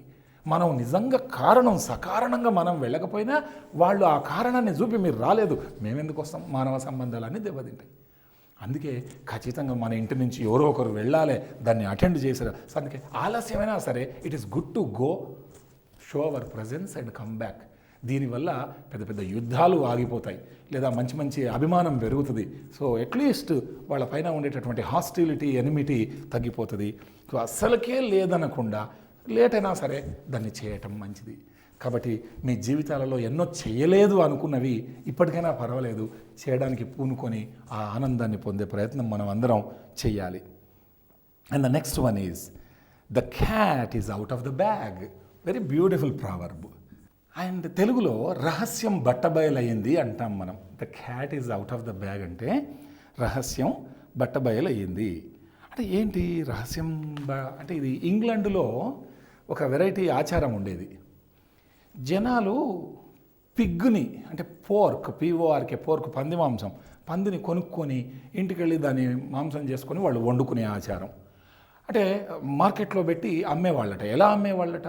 ఒకటి బ్యాగుల్లో పందులను పెట్టి జిప్పేసి ఇచ్చేవాళ్ళట, తీసుకెళ్ళండి అని. అది లోపల కదులుతూ ఉంటుంది, అట్టే తీసుకెళ్ళిపోతారు. రెండోది, లేదు సార్ మీ ముందరనే మేము చంపి కట్ చేసి ఇస్తాం, ఇంటికి వెళ్ళి వండుకోండి. ఇది అక్కడ పద్ధతి, వాళ్ళ ఆహారపు అలవాటును బట్టి అదొక పద్ధతి. కొన్నిసార్లు ఈ అమ్మేవాడు చాలా తెలివిగా మోసం చేయడానికి వాడు ఒక ప్లాన్ వేసేవాడట. అందులో పందిని బదులు ఒక పెద్ద పిల్లిని పెట్టి జిప్పేసేవాడట వాడు. వీడేం చేస్తాడు? తొందర ఉన్నాడు, ఆ వెహికల్ మీదనో కారులోనో వచ్చి పైసలు తీసుకురా నా పిగ్ అనగానే వాడు పట్టండి సార్ అని ఇస్తాడు. ఇంటికి వెళ్ళినాక జిప్పు తీసినాక వాడికి తెలుస్తుంది అసలు సంగతి, అది పంది కాదు, అతి తక్కువ ధరకు పలికే పిల్లి అని. వాడు మళ్ళీ నెక్స్ట్ తీసుకొచ్చి గోల చేస్తే నాకు తెలియదు, అప్పుడే చూసుకోవాలి నువ్వు, నేను పందినే ఇచ్చినా అనేవాడు. మోసం. అప్పుడు వీడు ఏంది అని చెప్పేసి చూస్తే లోపల ఉన్న రహస్యం ఏంది? అదే ఆ పిల్లి. The cat is out of the bag. To let the cat is out of the bag. So we have permitted the cat to come out. అంత నాకు ఇదా అసలు సంగతి. అప్పుడు కానీ అయ్యో ఒకటి మోసపోయినామని తెలియటం, లేదా అందులో ఉండే రహస్యం ఏందనేది చెప్పడం. మనం ఏదైనా ఒక ప్రశ్న వేసేటప్పుడు చూద్దాం ఈ విషయం ఎవరికి తెలుసు చెప్పండి అని అడుగుతాం. అడిగినప్పుడు ఎవరికోడికి తెలిసి ఉంటుంది ఆన్సర్. తెలిసినప్పుడు వాడు చెప్తుంటాడు, ఇతను అంటాడు చెప్పక చూద్దాం వాళ్ళని ట్రై చేయని, అప్పుడే ఎందుకు చెప్తావు? Don't let the cat out of the bag. రహస్యం బయటికి రానియకు, అట్లే ఉంచు అన్నాక అయ్యో చెప్పేస్తే కదా sir, Chacha you have let the cat out of the bag, అనవసరంగా రహస్యం చెప్పేస్తే కొంచెం సస్పెన్స్ ఉండనివ్వయి, నీకు తొందర ఎక్కువ, ఇలా చెప్తాం మనం. So the cat is out of the bag అంటే రహస్యం బట్టబయలు చేయటం. So this proverb means that a secret has been told. It comes from the Middle Ages and was common advice given in the market. You may have thought you purchased a tiny pig, but the seller put a simple cat in the bag instead. To let the cat out of the bag was to reveal the seller's trick. వాడు చేసిన మోసం అది బయటపడ్డది. ఇది say the cat is out of the bag. And next proverb, two wrongs don't make a right. Very beautiful. చాలా మంచి proverb ఇది. అంటే రెండు తప్పులు చేస్తే అది కరెక్ట్ అవుతుందా? అంటే మనం తెలుగులో ఒకరు గడ్డి తింటే మనం కూడా గడ్డి తింటామా? వాడేదో తప్పు చేశాడని మనం తప్పు చేస్తామేంటి? అది అంటే అతను ఎవడో ఒక పొరపాటు చేశాడు, పొరపాటు చేసి అది తెలివిహీనత కావచ్చు, చేతగానితనం కావచ్చు, ఏదో ఇబ్బంది కావచ్చు, ఆయన అలా తప్పు చేశాడని మనం కూడా చేస్తామేంటి? స్వామి వివేకానంద అంటాడు, నీ యొక్క లక్ష్యంతో పాటు నీ మార్గం కూడా గొప్పగా ఉండాలి. డబ్బు సంపాదించాలి, మోసం చేసి ఏదో చేసి సంపాదించడం ఒక పద్ధతి, సన్మార్గంలో సంపాదించడం పద్ధతి. సో నాట్ ఓన్లీ ఆ లక్ష్యంతో పాటు మార్గం కూడా చాలా గొప్పగా ఉండాలి. వాడేదో పొరపాటు చేసి ఎంతమంది చేయరు, ఎంతమంది చేస్తే నలుగురిని ఒకడివి అయిపోయాయి. కాబట్టి మన యొక్క క్రియాశూన్యత, మన యొక్క నిజాయితీ, మన ఇంటెగ్రిటీ, మన సమగ్రతను బట్టే మనము, మన కథ, మన దేశం, మన వ్యవస్థ, ఒక సమాజం గొప్పదనం ఆధారపడి ఉంటాయి. సో ఇక్కడ దీని అర్థం ఏంటంటే, if somebody insults you or harms you, అయితే ఇది ఒక రాంగ్ అన్నట్టు, నీకు ఒక తప్పిదం, వాళ్ళు చేసిన పొరపాటు, నీకు చేసిన ఒక నష్టం. Somebody does that. Doing the same thing to them. నువ్వు ఏం చేస్తావు, వాళ్ళకు వాడు నేను ఇన్సల్ట్ చేసినదా నువ్వు ఇన్సల్ట్ చేసే, అది ఒక తప్పు ఇది ఒక తప్పు, వాంది తప్పు వీంది తప్పు. ఇద్దరు వస్తారు గొడవ పడే జడ్జి దగ్గరికి, ఏం చేశాడు, వాడు నన్ను తిట్టాడు సార్, మరి నువ్వేం చేసావు, నేను 2 తిట్టినా సార్, వాడు తిట్టే వీడి తిట్టే, ఇంకా ఎందుకు రావాలి జడ్జి దగ్గరికి, నువ్వు తిట్టకపోతే మంచోడివి న్యాయం అడగవచ్చు, వాడికి శిక్ష చేయొచ్చు, వాడు తిట్టే నువ్వు తిట్టే అంతే. వాడు ఒకటి తిడితే నేను 2 తిట్టినా sir. So it will not make everything okay. So it will make likely because A back and fourth fight without ending దీనికి ఉండదు. ఇద్దరు ఇంకా ఆర్గ్యుమెంట్ చేసే కొద్దీ నువ్వా నేను గెలుతున్నా నువ్వు గెలుతావా ఇంతే తప్ప వాస్తవం పక్కకు పోతుంది. వాస్తవం ఉండదు ఆర్గ్యుమెంట్లో. So if somebody is mean to you, bad to you, don't be mean to them in return because it is not right to do so. అందుకే శత్రువు తప్పు చేసిండని మనం తప్పు చేయకూడదు, మనం వాడిని క్షమించాలి. అది దేవుళ్ళకే ఉంటుంది ఆ శక్తి, గొప్పవాళ్ళకు ఉంటుంది అని చెప్తారు. కాబట్టి ఒకరు ఒక పొరపాటు చేస్తే దానికి అలాంటిదే కుక్కకాటుకు చెప్పదెబ్బలాగా వెంటనే అంటారు. కానీ ఒకసారి ధర్మాన్ని పాటించేది ఉంటుంది. అందులో తప్పు చేసిన వాడు మన పిల్లోడు ఉండింటాడు, మన తమ్ముడు ఉండింటాడు, మన సోదరుడు, సమాజంలో ఉండే వాళ్ళంతా మన అన్నదమ్ములు లాంటి వాళ్ళు. మరి వాళ్ళను అనవసరంగా శిక్షిద్దామంటే ఎలా? కాబట్టి వాడు తప్పు చేస్తే నువ్వు తప్పు చేయకూడదు, ఇది అక్కడ ఉద్దేశం. 2 wrongs don't make a right. కాబట్టి ధర్మ ప్రభువులు పెద్ద వాళ్ళు ఎవరైనా పొరపాటు చేసినప్పుడు ఒక పనిష్మెంట్ ఇచ్చేటప్పుడు వాళ్ళు తీసుకునే నిర్ణయాల్లో ఇలా ఆలోచించి నో వాడు చేశాడని మనం చేయకూడదని చాలా ధర్మంగా ఆలోచిస్తారు గొప్పవాళ్ళు. వాళ్ళందరికీ మనం శిరస్సు వంచి నమస్కారం చెప్పాలి. Always put your best foot forward. Next, always put your best foot forward అంటే ఇక్కడ మనం ఏదైనా ఇంట్లో ఇనాగరేషను లేకపోతే ఇల్లు కడితే ఒక పూజా కార్యక్రమం ఏదో చేసినప్పుడు, లేదా కొత్త కోడలు ఇంటికి వచ్చినప్పుడు, ఏదో గృహప్రవేశం, కుడికాలు ముందు పెట్టమ్మా అంటాం. మనం మన యొక్క వేషభాషలు లేకపోతే మన సంప్రదాయాలు, మన పద్ధతులు, మన అలవాట్లను బట్టి కుడి చేయితో కొన్ని పనులు, ఎడమ చేయితో కొన్ని పనులు మనకు తెలుసు. ఈ పనికి ఇది వాడాలి అని చెప్పేసి. సో కుడి అనే ఒక సంప్రదాయం మనకు మంచి జరుగుతుంది అనే ఒక మనం చేసేటటువంటి పనులను బట్టి ఇది మంచిది కాదు అని మన పెద్దవాళ్ళు నిర్ణయించుకున్నారు. అదొక ఆచారం, వ్యవహారం అయిపోయింది. ఎవరి నమ్మకాలు వాళ్ళవి, బాగుంది. కాకపోతే ఇంట్లోకి వచ్చేటప్పుడు కుడి కాలు పెట్టు అంటే నీ 2 కాళ్ళలో బలిష్టమైంది, ఆరోగ్యకరంగా చాలా ఎక్కువ శక్తి ఉన్నది. ఇప్పుడు కుడి చేతితో విసిరితే రాయి ఎంత దూరం పోతుందో ఎడమ చేతితో విసిరలేము. మరి ఎందుకు అట్లా అంటే మనిషి మెదడును బట్టి రైట్ బ్రెయిన్ పనిచేసే వాళ్ళు లెఫ్ట్ ఆర్గాన్స్, ఈ రైట్ ఆర్గాన్స్ మొత్తాన్ని కంట్రోల్ చేసేది లెఫ్ట్ బ్రెయిన్, అవి కంట్రోల్ చేస్తాయి. కాబట్టి ఆ బ్రెయిన్ మెదడు గరిష్టంగా పనిచేస్తే అవతలి శరీర అవయవాలు కదులుతాయి. కాబట్టి మనకు ఒక శక్తివంతమైనటువంటి చెయ్యి, ఇంకోటి మామూలుగా ఉంటుంది. కాబట్టి మనం ఎక్కువ ఈ చెయ్యితోటే చేస్తుంటాం. కొంతమంది రైట్ హ్యాండ్, కొంతమంది లెఫ్ట్ హ్యాండ్. ఇవి నమ్మకాలు, విశ్వాసాలు. సో ఇక్కడ కూడా always put your best foot forward అంటే కుడికాలు ముందు పెట్టంటే మంచి జరుగుతుంది అనే ఒక నమ్మకం. మంచిదే, మంచి చాదస్తం కానంత వరకు మంచి నమ్మకం మంచిదే, చేయనియాలి, పర్వాలేదు, అది వాళ్ళని గైడ్ చేస్తుంది. లేదనుకుంటే నేను ఎడమకాలు పెట్టిన అందుకే ఇట్లా అయింది, ఇంకా వీని థింకింగ్ అంతా నిద్రలో కూడా కలబడుతుంది. మొత్తం నేను ఫెయిల్, నాకు చేత కాదు, నేను వేస్ట్, నేను దండగా. కాబట్టి ఇలాంటి వాళ్ళను కొంచెం మంచి నమ్మకాలు ఉన్న వాళ్ళను మంచిగా అట్లే చేసుకుంటూ పోమని చెప్పాలి. ఎందుకంటే వాళ్ళు దాని మీద వేసి వాళ్ళ పని వాళ్ళు చేసుకుంటూ పోతారు హాయిగా. So when you are starting on a project or a journey, it is best to start with a good attitude. మంచి ఆలోచన ధోరణి, వైఖరితో స్టార్ట్ చేయాలి. అండ్ లాట్ ఆఫ్ ఎనర్జీ, శక్తితో చేయాలి. ఎస్ ఐ కెన్ డూ అని. First impressions are the best impression అంటాం మనం. ముందు మంచి ఎలాంటి ఇంప్రెషన్ మనం కొట్టేస్తే yes very good, he is a good person అంటాం. అందుకే ఎక్కడన్నా ప్రోగ్రాంలో మంచి పాట పాడగానే ఒక వ్యక్తి వచ్చా పాట కొట్టేస్తాం, గ్రేట్ సార్ ఆటోగ్రాఫ్ ఇవ్వండి, డ్యాన్స్ చేయగానే సార్ ఆటోగ్రాఫ్ అంటే ఆ రకంగా మనం పర్ఫార్మెన్స్ను చూపిస్తాం. So what people think about you when they meet you for the first time, అవే బాగా గుర్తుండిపోతాయి. పలానా టైంలో కలిసాం, అబ్బా ఎంత బాగా చేశారండి మీరు ఆ రోజు programme. So that can last for a long time. ప్రతి మనిషి ఏదో చెప్తారు, ఒక మనిషిని మొదటి 6 సెకండ్ల నుంచి 3 నిమిషాల లోపల ఆ మనిషి గురించి ఒక అవగాహనకు వచ్చేస్తాడు మనిషి. అతని మన మెదడు పైన ఒక ముద్ర పడిపోతుంది. ఇంకా సర్టన్ ఇంప్రెషన్స్ నెవర్ ఫేడ్ అవే. ఒక్కసారి పడ్డ అభిప్రాయాల తర్వాత మారవు. మనం ఎంత చెప్పినా ఒక మంచిగా ఉంటాడు ఆ వ్యక్తి, ఆయన తప్పు పని చేసింటాడు, మేము నమ్మని చాలా గొప్ప ఆయన గురించి మాకు తెలుసు అంటాం. Some impressions never fade away. So that is why this proverb is also used when meeting new people or for job interviews.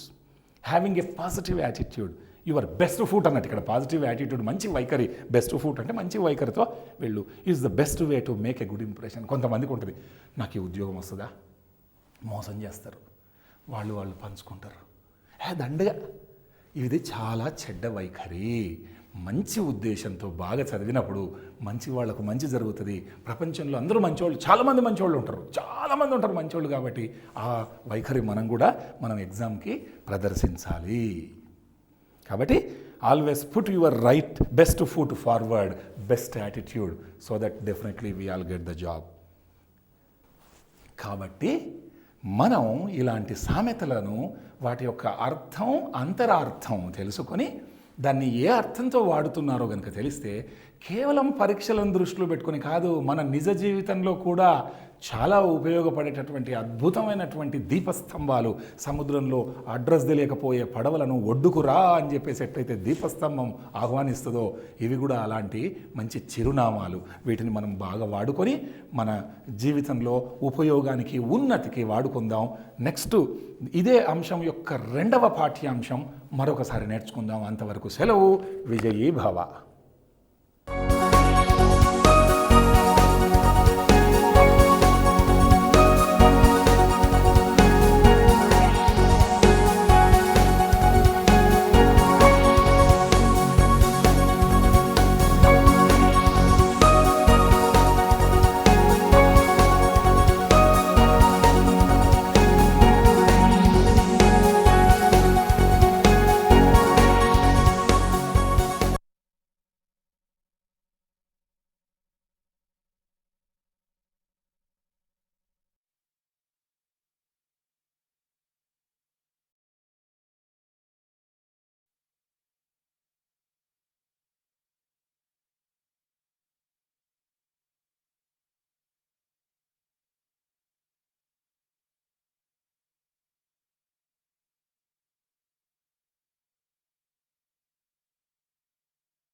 Tribal communities are popularly known as aboriginals or indigenous people. In our country, nearly 10% of our population is of various tribal communities. Tribal communities another excluded group. For many centuries, tribal communities were dependent upon the forests, but because of various administrative situations, whether it is by the British or by our government, most of the tribal communities are still lagging behind the mainstream. Many of them are suffering with indebtedness or poverty or illiteracy and other related problems. When we try to understand social exclusion, it is necessary to know what type of exclusion is going on vis-a-vis tribal communities. This is very, very important for us to understand, not only about our country, but also very important for us to write any competitive services examinations. When we talk about tribe, we usually start with the definition part. What is a tribe? Who are all these persons? Are they only indigenous people? Are they illiterate people? Or are they economically backward people? Or any other definition or meaning we can assign? Let us see what our constitution says. So, in fact, we have not defined any tribe in our constitution or in any other literature, but Article 366 clause 25 of our constitution clearly mentions what a tribe is and it also says President by proclaiming a list of people whom can be considered as scheduled tribes. Let us see how Article 366 Clause 25 defines a tribe. It says any tribe or tribal community or part of a group within any tribe or tribal community as deemed under Article 342 of our Constitution is a scheduled tribe. Now, when we talk about scheduled tribe, are there any differences between a tribe and scheduled tribe? In many cases, no, but sometimes some of the tribal communities whom we consider as tribal communities may not be scheduled tribes, or in a particular state, a particular community which is considered as scheduled tribe may not be so in another state. For example, Banjaras, Sugalis, these tribal communities, they are tribal communities in our state, but they are not tribal communities in our neighboring state. When we go to Rajasthan and other areas, their caste status is backward classes. Then, how to define a tribe? Let us see what various anthropologists say. D.N. Mazumdar clearly defines a tribe by taking certain characteristics. He says a tribe is a collection of families or group of families who bear certain characteristics. Let us enlist them. First characteristic is a tribe should have a common name. Secondly, it should occupy the same territory. Third characteristic is they should speak the same language. All tribal communities have their own languages, whether it is Chenju or whether it is Kol or whether it is Oraon or whether it is Khasi or Garo, they have their own languages. Other characteristic mentioned by D.N. Mazumdar is tribal communities should observe certain cultural norms related to their marriage or funeral rites or various rites de passage. Another characteristic mentioned by D.N. Mazumdar is they should have developed a well-accessed system of reciprocity, which is when a tribe can be declared as a scheduled tribe.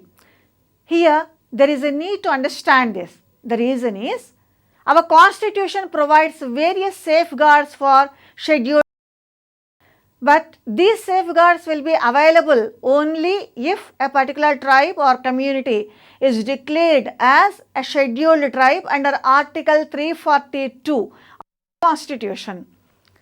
Hence, there is a need to study Article 342. Article 342 of our Constitution clearly says, President can declare certain communities as scheduled tribes. He can notify them if they possess certain characteristics. These characteristics, my dear students, please remember them. 5 characteristics are there. First characteristic is a tribe should have primitive traits. Second one is they should be geographically isolated. Third characteristic is they should have their own distinct culture which is different from other tribal communities or castes or any other group. Fourth characteristic include they should be shy of contact with other communities or community at large. And another characteristic which will be taken into consideration to notify a scheduled tribe is their economic backwardness. Let me repeat once again. These 5 characteristics for the purposes of Article 342 include a community having primitive traits, community living in geographical isolation, community having a distinct culture, community shying away, shyness of contact with community at large, and economic backwardness. If any community is having these characteristics, then the President of India can declare that community as a scheduled tribe. Now we know what a tribe is. Let us see how tribal communities were excluded. When tribal communities were there, in fact they are the indigenous people in our country. Since ages they were known as Vanacharas or Vanya Jatis. Our literature, whether Itihasic literature or Puranic literature or Vedic literature, is a plenty of examples related to tribal communities. We talked about Pulindas or Paulakasas or Hidimbas in our Itihasic literature, who are all tribal communities. But when Britishers entered into our country, there emerged so many changes in the socio-economic system of tribal communities. These socio-economic changes created many problems for them. First and foremost one which we have to mention is tribal communities were considered as people from the forests. They are the sons of the forests, and forest is their home, their bread and butter, and they own the entire forest. But when Britishers entered into our country, instead of utilizing forests, the emphasis was shifted to forest management. In other words, Britishers tried to occupy land, particularly land owned by the tribal communities. This created land alienation amongst tribal communities. Not only that, British government, particularly in northeastern frontier area, tried to occupy lands under forest coverage. Various taxes were levied upon this area. Because of this, most of the tribal communities, either they had to give their land to moneylenders or they were not having any remunerative or good economic income from the land which they could use. This resulted in some kind of revolt against the Britishers. This revolt clearly talks about 2 things. The first and foremost one is how when exclusion occurred during British regime, how people reacted towards that exclusion. And the second one is how the Britishers and after independence, our government is trying to bring tribal communities into the mainstream. In order to understand these two processes, let us have some idea about various tribal movements which occurred during 19th century. Chota Nagpur area is one tribal belt. Kols is one of the tribal communities residing in this Chota Nagpur area. When the Britishers levied tax upon the coals, particularly on forest products and all that, there emerged a revolt and rebellion against the Britishers during the years 1831 and 1832. But the British government used their military to suppress this rebellion. Another rebellion we have to mention this context, that is Santal rebellion. Santal Pargana is a very big tribal area, tribal tract declared by the British government itself. But in this area, it so happened either their land was taken by non-tribal communities or money lenders were trying to exploit them. And against this exploitation by the money lenders as well as British officials, Santals also revolted against the British government. This revolt occurred during 19th century, particularly 1856 we have to mention. But even this revolt also was suppressed by the British military. Another major tribal community is a tribal community known namely Munda community, and it is a very big empire. They were having their own political system. They were having their own empire. Here, once again, just like any other tribal community, even they too were facing exploitation as well as political domination by the Britishers. Against this political domination, they revolted in the year 1897. All these rebellions or revolts were suppressed by the Britishers by using their military. Let us see some other rebellious attitudes by various tribal communities. Nagaland is a very big tribal tract. Many Naga communities are even today residing. Ahom or Avo Naga is a very big empire, and when these people were trying to say no to levying of taxes by the Britishers or exploitation by the Britishers, there emerged a rebellion. In fact, the Nagas invited non-Nagas also into their area so that they can develop.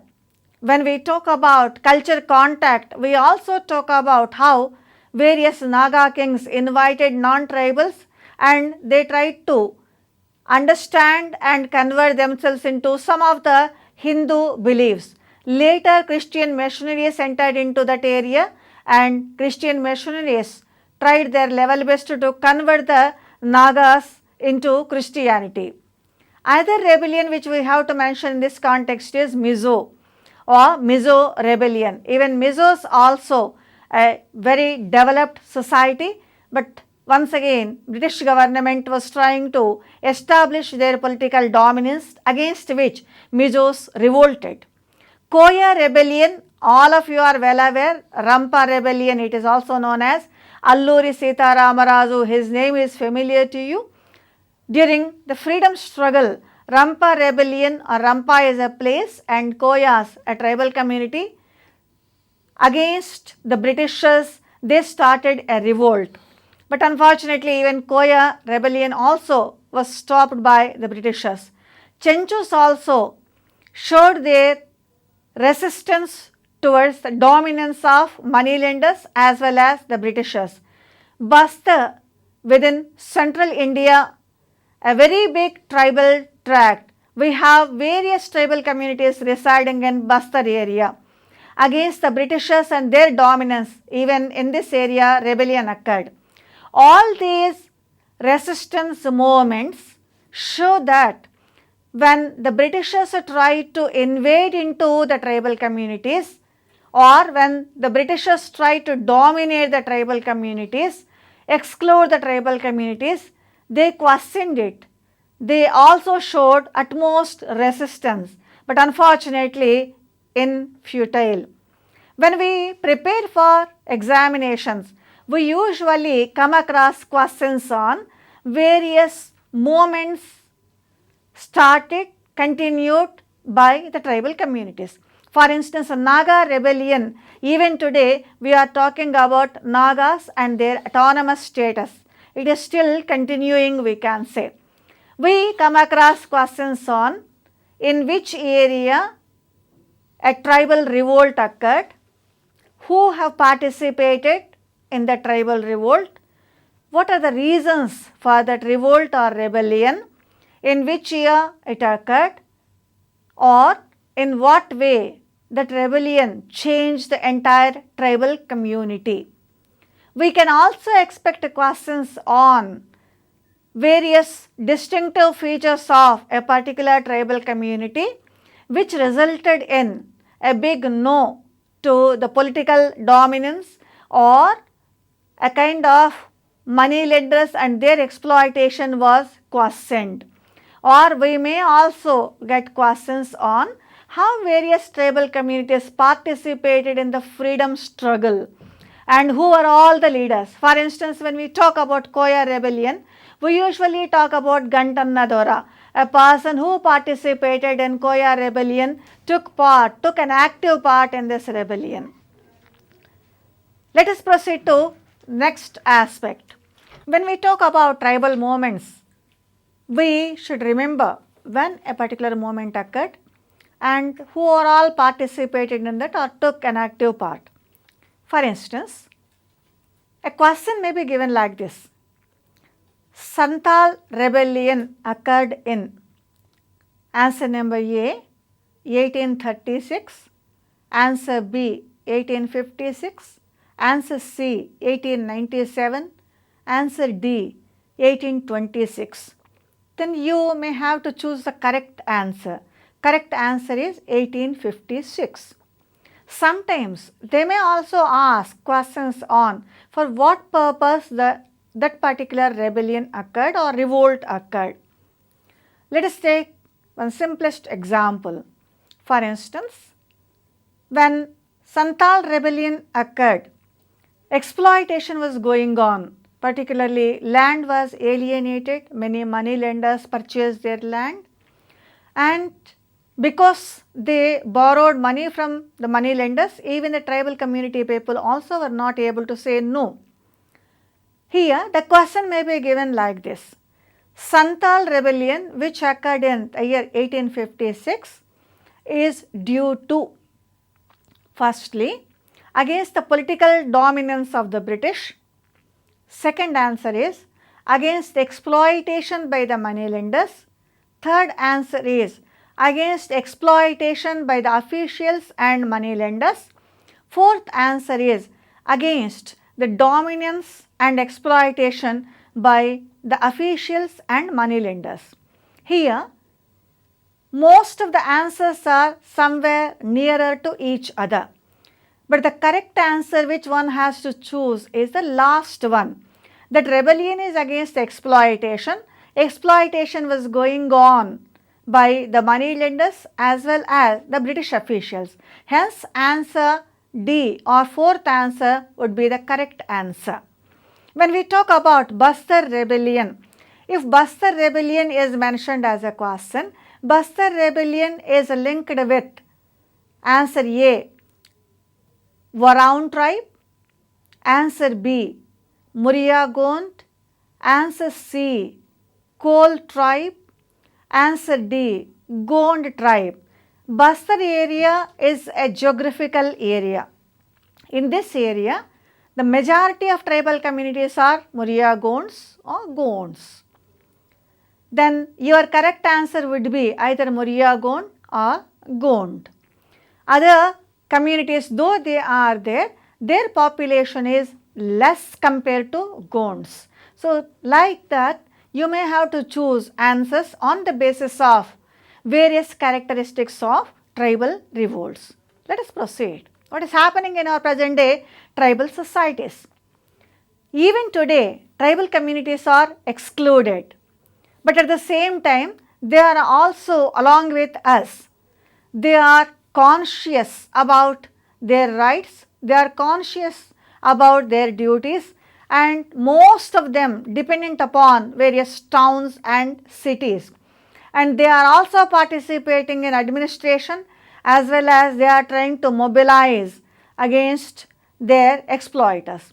Hence, the present day tribal societies are characterized by tribal exclusiveness, intact tribal solidarity and tribal consciousness, and dependence upon towns and cities, administration and mobilization against their exploiters. On the other hand, they have existed simultaneously among the tribal people. Here, we may get questions like this. Do you think that the present day tribes are well merged into the non-tribal societies? If this is the stem of the question, then the question may be framed like this. The present day tribal communities are still having answer A, exclusiveness, answer B, solidarity to some extent with non-tribal communities, answer C, conscious about the rights and duties, and answer D, they are dependent upon the mainstream or non-tribal communities. Of all these four answers, the most chosen answer or proper answer would be the last one. They are excluded, they are along with non-tribal communities, but still they are dependent upon non-tribal communities. Hence, you may choose the last answer. Now, let us have some light on the social organization and structural aspects of tribal communities. This is very, very crucial for us. The reason is, when we talk about exclusion, we are not exclusively talking about economic position only, nor political position, but we are talking about social status of people, how non-tribal communities are excluding the tribal communities. In this context, there is a need to study whether tribal social structure and our social structure, are they similar or are they different? Let us have some idea about what anthropologists usually say about tribal social structure. Many anthropologists study tribal communities, their economic problems, their geographical location, their socio-economic stratification, or everything about the tribal communities. Let us start with David G. Mandelbaum, who published his study in the year 1972. He has enlisted certain characteristics of tribes in our country. Let us see these characteristics. First and foremost characteristic is, all tribal communities are based upon kinship. Hence, kinship is an instrument of tribal social bond. In other words, whenever we see tribal community, we come across familial bonds or relatives and bonds between them. You please try to remember, we already have mentioned certain characteristics of tribe, primitive traits, and having a kind of geographical isolation, having shyness by which they refuse to meet others. This shyness or geographical isolation are complemented by social bonds based upon kinship. Second characteristic which David G. Mandelbaum mentioned is, a hierarchical division of society will not be there in tribal social structure. This we can study as lack of hierarchy. When there is no hierarchy, rigid status distinctions like caste system will not be there. whether it is among men and women or whether it is among the groups, such rigid status positions will not be there in tribal societies. Most of the tribal societies are based upon clan, lineage, such familial aspects. Third characteristic is we rarely come across a highly complex or strong formal organization in tribal societies. In our societies, we are having a complex formal organization. Everything, for instance, if you are living in a urban area, every aspect you may have to write, a bureaucratic setup you may have to work, but this type of bureaucratic, formal, complex organization will not be there in tribal societies. Everything is based upon primary relationships.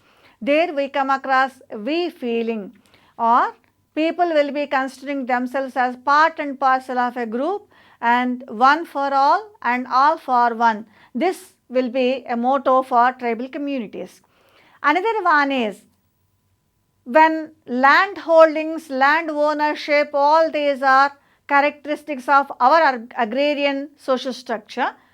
Communitarian basis of land holding will be a characteristic of tribal societies. The entire land is owned either by a kinship group, namely clan or gotra or lineage vamsha or gotra kutami or fratry or dvishakha or group of families. No person will be having exclusive ownership over land.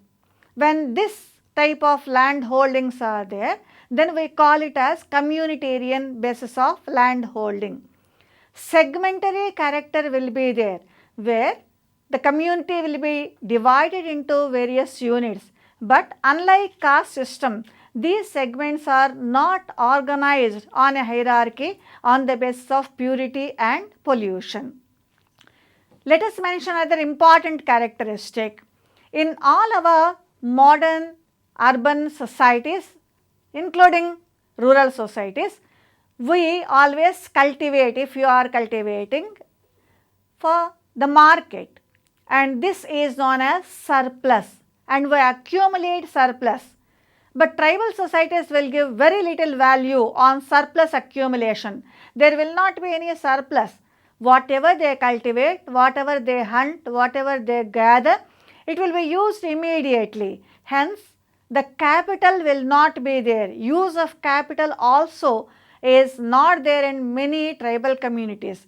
When use of capital is not there, surplus accumulation also is not there, then market trading also will be very, very less in tribal societies. Another characteristic is religion. In our societies, substance and form of religion are different. We come across a distinction between these two, but this type of distinction will not be there in tribal communities. Many tribal religious rituals are magico-religious rituals. They believe in anima or supernatural power, and this supernatural power and belief in supernatural power also acts as a social control mechanism. It says you do this or don't do this. Prescriptions and proscriptions or taboos will be there. Another characteristic which David J. Mandelbaum mentioned is a distinct psychological makeup for enjoying life. In our present day complex societies, we always think certain status symbols are necessary for enjoying our life, but these status symbols will not be there in tribal societies. When we prepare for our questions, we usually consider various characteristics of tribal social structure. A question may be formulated like this: mention which is not a characteristic of a tribal society.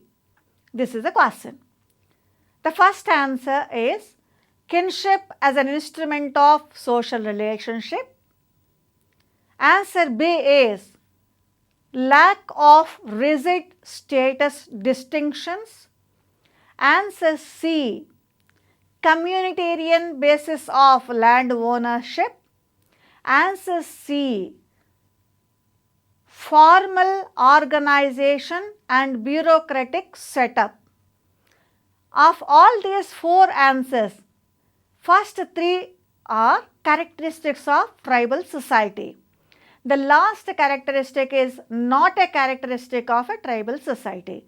Hence, you may have to choose the last alternative answer as answer for your question. Either question may be given like this. Surplus value, this is a basis for the question. In tribal societies, we come across answer A, barter system, answer B, exchange on the basis of social relationships and kinship relations, answer C, exchange on the basis of surplus and capital use value, answer D, informal social relationships. Of all these four answers, third answer is relevant answer for you, which is not there in tribal societies. Do they give any importance to surplus value? Our answer is no. Hence, surplus will not be there in tribal societies. Sometimes a question may not be this direct. Hunting and gathering societies or societies based upon fishing or food collection, all these are tribal economic systems. On this basis, an indirect question may be given. For example, tribal societies usually depend upon modern horticulture. Your answers will be like this. Tribal societies always depend upon modern horticulture, which is a wrong answer. Tribal societies which never depend upon modern horticulture, even this also is a wrong answer. Third answer, tribal societies presently are having both traditional horticultural methods and the present day horticultural methods.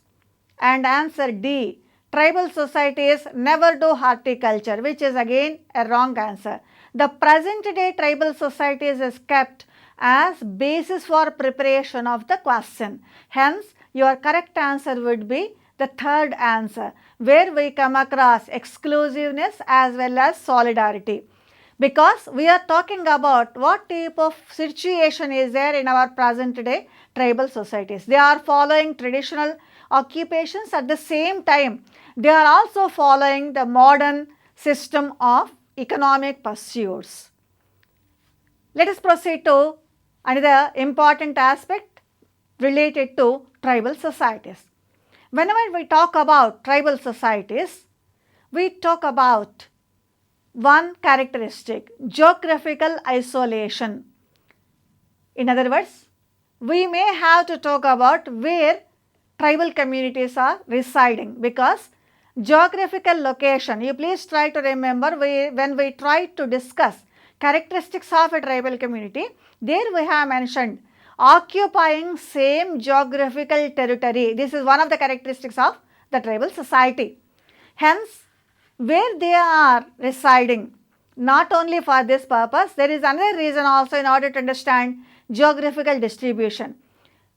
Our constitution clearly mentions that certain communities can be notified as scheduled tribes on the basis of where they are residing. Not only that, certain notifications have to be given by the governor if any area is declared as tribal belt or tribal tract. We have various measures for the benefit of tribal communities. They are geographical based measures. When all these are there, in order to understand these aspects, there is a need to study geographical distribution of tribes in our country. Many anthropologists try to understand the geographical distribution of tribal societies. But in this context, let us mention a very famous seminal monograph written by B.K. Roy Burman, which was published in the year 1972. He divided tribal communities into various territorial groups. These territorial groups, according to Roy Burman, are 5 in number. Here, he has taken 3 different parameters into consideration. First parameter is historical criterion. Secondly, ethnic relations.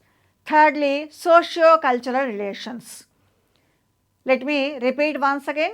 3 criteria were taken into consideration for the description of geographical distribution: historical, ethnic and socio-cultural relations. Accordingly, 5 territorial groupings B.K. Roy Burman has mentioned in his book. Let us see what are they. The first one is Northeast India. We know pretty well Central India and Northeast India. These are the 2 areas where we come across many tribal communities. Northeast India, presently Assam, Arunachal Pradesh, Nagaland, Manipur, Tripura, all these areas come under this particular geographical area. Nagas, Mizo or Kuki, Mishmi, some of the tribal communities from this particular area. Even now, some of these are highly developed societies, for instance, Nagaland or various Naga tribal communities. And the second one is nearer to this northeastern India. The similarities between northeastern and sub-Himalayan region, that is second geographical region, is language. Their languages belong to one particular linguistic family. Sub-Himalayan region of particularly North and Northwest India comprises hill districts of Uttar Pradesh like Jansar Bawa area and also Himachal Pradesh. Khasi or Garo, some of the tribal communities, very famous tribal communities from this particular geographical region. The third one is Central and East India. West Bengal, Bihar, Jharkhand, Orissa, Madhya Pradesh and Chhattisgarh, including Andhra Pradesh, fall under this particular geographical region. Fourth one is southern part of India. Tamil Nadu, Kerala, Karnataka are major parts of southern part of India, South India. We have many tribal communities. For instance, in our state we have Chenchus. We also have Pulayan, Paniyan or Kurichian or Hake Peki from Karnataka. These are some of the tribal communities. Fifth geographical area mentioned by Roy Burman is that of Western India. Rajasthan, Gujarat, Maharashtra areas cover this western part of India. This geographical distribution took about certain points from the viewpoint of our examination. A particular tribal community originates from a particular geographical area, but presently they are probably in most of the areas of our country. For instance, you will come across Orans or Kols or Bhils all over the country, but Bhils originally belong to Rajasthan area. So questions may be given on the basis of these aspects. A particular tribal community, to which area it belongs to. Avo Naga, the word Naga itself talks about they belong to a particular subgroup of Naga tribal community. Avo Nagas are from answer A, Northeast India, answer B, Himalayan region, answer C, Central India, answer D, East India. So the correct answer would be Northeast India, though you might have come across Nagas living here at our Hyderabad, but from where they are. Similarly, Mizo or Mishmi or Kuki, any tribal community, are tribal communities who come across in various parts of our country. For instance, Maria or Muria, these are all subgroups of Gonds. If let us say a question is given, Central India is having the following tribal communities. Answer A, Muria Gond. Answer B, Maria Gond. Answer C, Kol or Khond. Answer D, all answers A, B, C. Since Central India is having all these tribal communities, you may have to choose answer D as your answer. Though now we are having Jharkhand, Chhattisgarh and the new states, we usually divide the entire country into 5 geographical areas in order to understand the distribution of tribal communities geographically. Now we know little bit about their social structure, who are they, and what type of problems they have faced prior to our independence, where they are residing. From this discussion, we can say that tribal communities are still excluded, tribal communities are still lagging behind, tribal communities are still not having highly developed economic system, tribal communities still resist change. But why? Why is this happening? What must be the reason for this? When we talk about these reasons, we'll be seeing various problems which tribal communities faced as well as are facing now. Tribal and non-tribal communities are different. Let us start with this statement, because one of the characteristics of tribal communities is having distinct culture. This distinctness of culture creates a kind of homogeneous community among the tribes. They consider themselves as different from all other groups, other tribal communities as well as non-tribal communities. But during 18th century, 19th century, 20th century also, even now, what is happening is many non-tribal communities are trying to enter into the tribal societies, either forcibly or voluntarily. And this we study as culture contact of tribal communities with non-tribal societies. When tribal societies were living in isolation as self-sufficient societies, they were not having some of the ideas of non-tribal societies.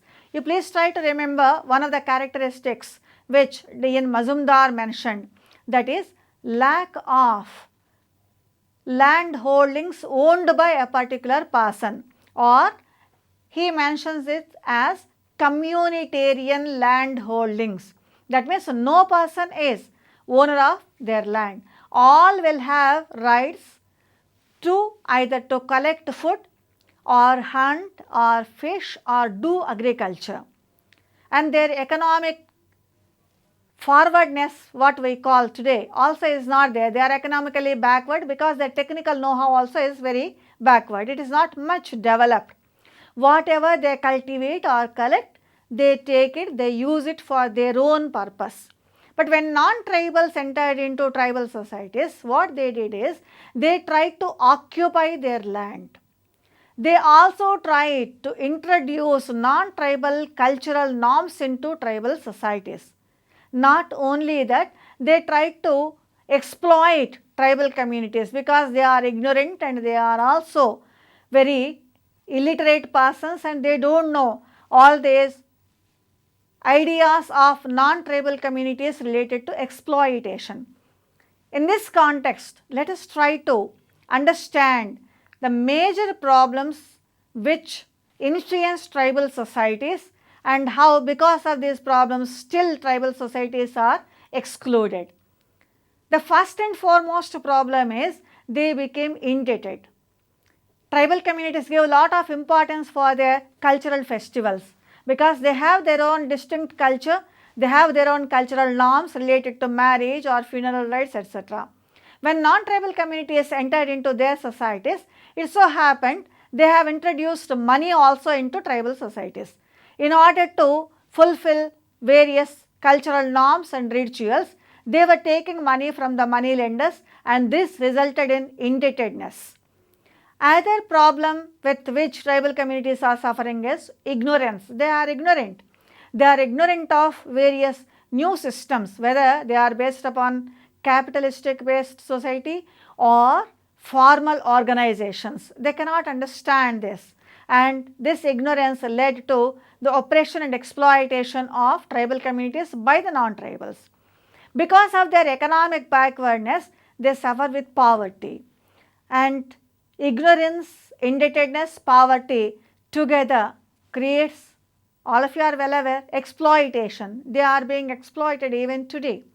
Not only that, during British regime and even afterwards also, for many projects, whether they are related to hydroelectricity or whether they are industries or whether they are for the benefit of communication facilities or roads and transport, government as well as persons other than government started taking land from the tribal societies, and this resulted in displacement of many tribal communities.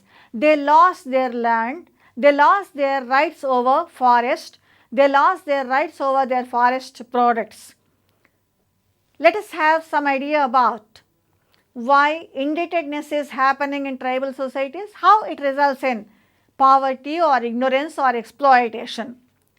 We can identify some of the reasons for indebtedness in tribal societies, because indebtedness is one of the root causes for exclusion of tribal societies.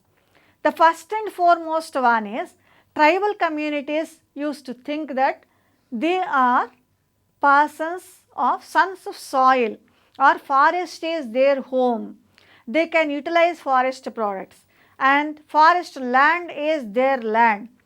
They were unaware of various enactments which talk about land ownership rights. When land ownership rights or various legislations were implemented, they have lost their tribal rights with respect to land and forest, particularly forest laws ousted tribal communities in many cases from their traditional tribal rights over forest and forest products. The second one is, most of the tribal communities, in many cases we come across hunting, food gathering, etc. as their economic pursuits. But some of the tribal communities are doing agriculture, either shifting agriculture or settled agriculture we come across among the tribal societies. Whether shifting agriculture or settled agriculture, whatever agricultural practices they follow, they are very traditional. And these traditional agricultural practices cannot give much yield. Hence, low yield is another reason for indebtedness. Third one is, because of these traditional occupations, traditional methods used for agriculture, their income yield is low, and in other words, their income is very, very low, which will not be sufficient in order to fulfill certain familial, social, cultural obligations which they have to do as a member in a tribal society. And this we can consider it as monetization of economy. Non-tribal societies have monetized their economy. We are having consideration, we are having rupees or money, transaction will be done through money or credit cards, etc. But in tribal societies, it is not like that. Always it is kind or exchange system. When monetization is there, then whatever products they are giving and whatever money they are getting, there will not be any link at all. The money paid to them by non-tribal communities will be very less, which will not be sufficient for them to fulfill their obligations. Another reason for indebtedness is their consumption patterns. Once upon a time, tribal communities were self-sufficient. Whatever they produce, they used to eat. But when non-tribals entered into tribal societies, they brought their own cultural patterns, particularly consumption patterns, into tribal societies. In order to follow these new consumption patterns, let us take a simplest example, like let us say taking liquor. Most of the tribal communities became alcoholics. These alcoholic beverages were introduced by non-tribal societies. These beverages were not of their own. They used to brew their own alcoholic beverages. They used to take. There it was not a problem, but foreign liquor or other type of liquor is introduced into tribal communities by the non-tribal. Most of the tribal communities became addicted to alcoholic beverages, and this will definitely create lot of poverty. Another reason is each and every tribal person is expected to fulfill various rituals. These rituals are life cycle rituals, be it a birth of a child or marriage or death related rituals. In all these, they are expected to participate, they are expected to give a party to the entire community, or a variety of rituals they are expected to do. And this always results in heavy expenditure. And in order to fulfill these rituals, they are forced to take money from the money lenders, which results in indebtedness as well as land alienation. Because of their ignorance and illiteracy, they were exploited. For instance, when we talk about northeastern area, particularly forest area, when Britishers started their forest policy, Forest Act, they declared some acres of land as forest area, and Britishers started owning that land and using forest products. No tribal community was allowed to enter into this forest area. Hence, because of this ignorance, they have lost their rights. Because of their illiteracy, they were not able to understand, and they were also exploited by various money lenders. Let us see another problem with which they are suffering. Land alienation is another problem. Land alienation is nothing but unwarranted transfer of land from tribals to non-tribal communities. Heimendorf, Elwin, S.C. Dubé, Rai Burman and many other anthropologists studied this problem of land alienation in our country. Why land alienation occurs? There are many reasons. Already we have mentioned some. Exploitation by non-tribal communities, not having enough records, or not able to understand what is happening, particularly in the legislature as well as officials and their policy. Ignorance, illiteracy, or a kind of exploitation, these are root causes for various tribal problems. But what type of situation we are seeing in our present day situation? Indebtedness, of course, we have already mentioned. Many tribal communities were displaced from their land by public projects, and even land record maintenance system also is very defective. Many times non-tribal communities occupied the land, but keeping that land on some tribal person. They are also known as binami transfers. Illiteracy, ignorance of the tribal people also added to this problem. Have we taken any measures for this? Starting from 19th century onwards, particularly against land alienation, we have been legislating upon. Let us say some of the legislations. Assam Land Regulation Act was enacted in the year 1964. Bihar also enacted upon Scheduled Areas Act. Andhra Pradesh also enacted upon in the year 1959, which was amended in 1970. Madhya Pradesh also enacted upon land revenue in the year 1951. West Bengal also introduced land reforms in the year 1971. Rent Tenancy Act was enacted in the year 1955. These legislations tried their level best to reduce land alienation. When we see questions from these aspects, we can expect questions on causes of problems and also various details about problems. Let us say one simplest example. When we talk about indebtedness, alcoholism or culture contact, A question may be given like this: which of the following is not true? Statement number 1 or answer number 1. Rural indebtedness as well as tribal indebtedness are the direct results of exploitation. Answer B. Tribal indebtedness is a result of land alienation. Third answer is tribal ignorance and poverty resulted in land alienation as well as indebtedness. Answer C. Government projects never displaced tribal societies. Of these 4 statements, first 3 statements are correct statements. Our question is in a negative way. Which of the following statements are not correct? Hence, the last answer, answer 4, would be the correct answer. So, when we prepare for competitive services examinations, we should have thorough knowledge about various details of tribal society. When we talk about legislation, we can expect questions like the central India, which includes Madhya Pradesh. Are there any legislative measures related to central India, particularly tribal indebtedness and land alienation? Answers would be Madhya Pradesh Land Revenue Code of 1951. Answer 2, West Bengal Land Reforms Act of 1971. Answer 3, Bihar Scheduled Areas Regulation Act 1969. Answer D, Assam Land Regulation Act 1954. Of all these, central India means Madhya Pradesh. Hence, your answer would be Madhya Pradesh Land Revenue Code of 1951.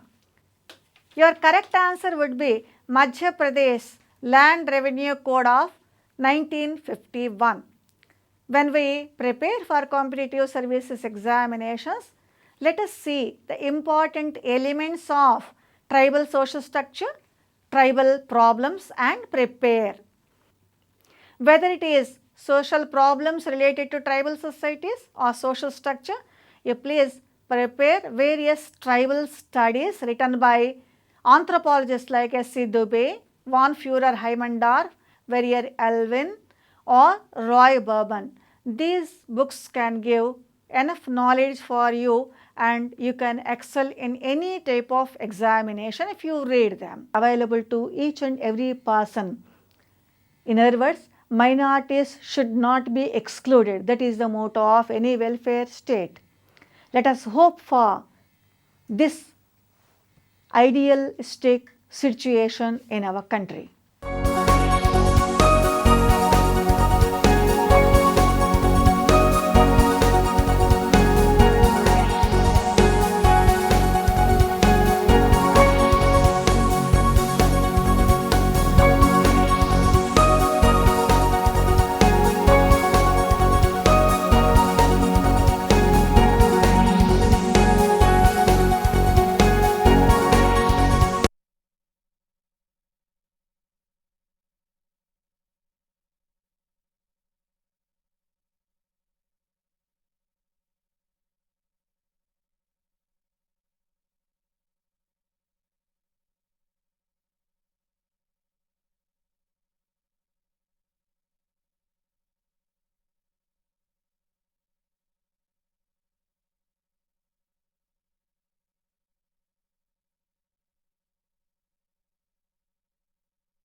Anytime, driving away the fear from people's minds and coming to their rescue the Hyderabad police has come forward to extend the helping hand.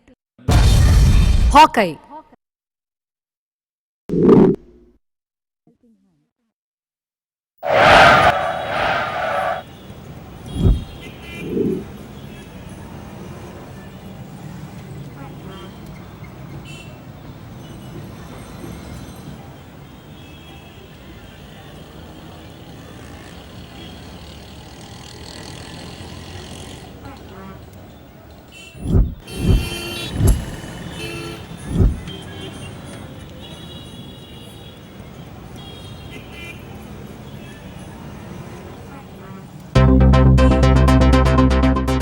Why are these people leaving their luggage here?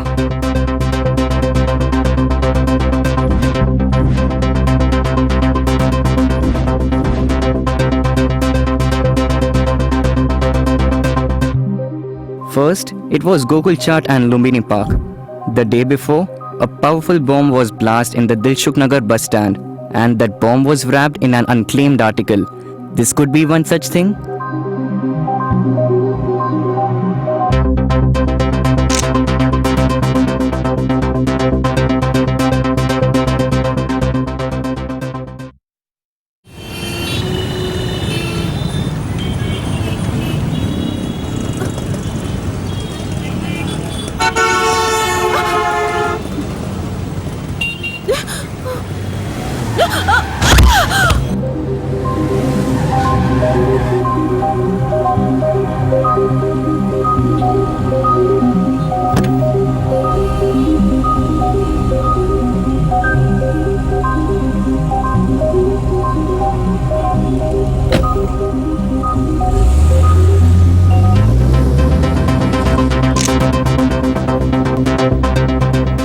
React.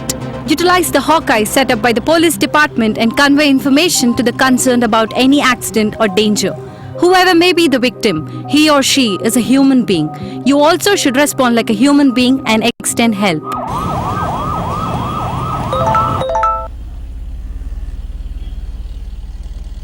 అన్నా పంజాగుట్లో traffic jam అయిందంట right తీసుకోనా మీకెలా తెలుస్తామే Hyderabad police department వాళ్ళ హాకై యాప్లో traffic update చేయడం వల్ల తెలిసింది ఇసాన మంచిగా ఉందమ్మే అదే కాకుండా నేరాలు నేరస్తుల వివరాలు హైదరాబాద్లోని అన్ని పోలీస్ స్టేషన్ల ఫోన్ నంబర్లు కూడా తెలుసుకోవచ్చు సూపర్ దమ్మే సూపర్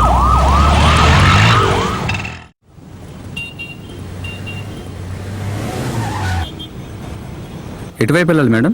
నాంపల్లి. అటే వెళ్తున్నా రండి. సరే.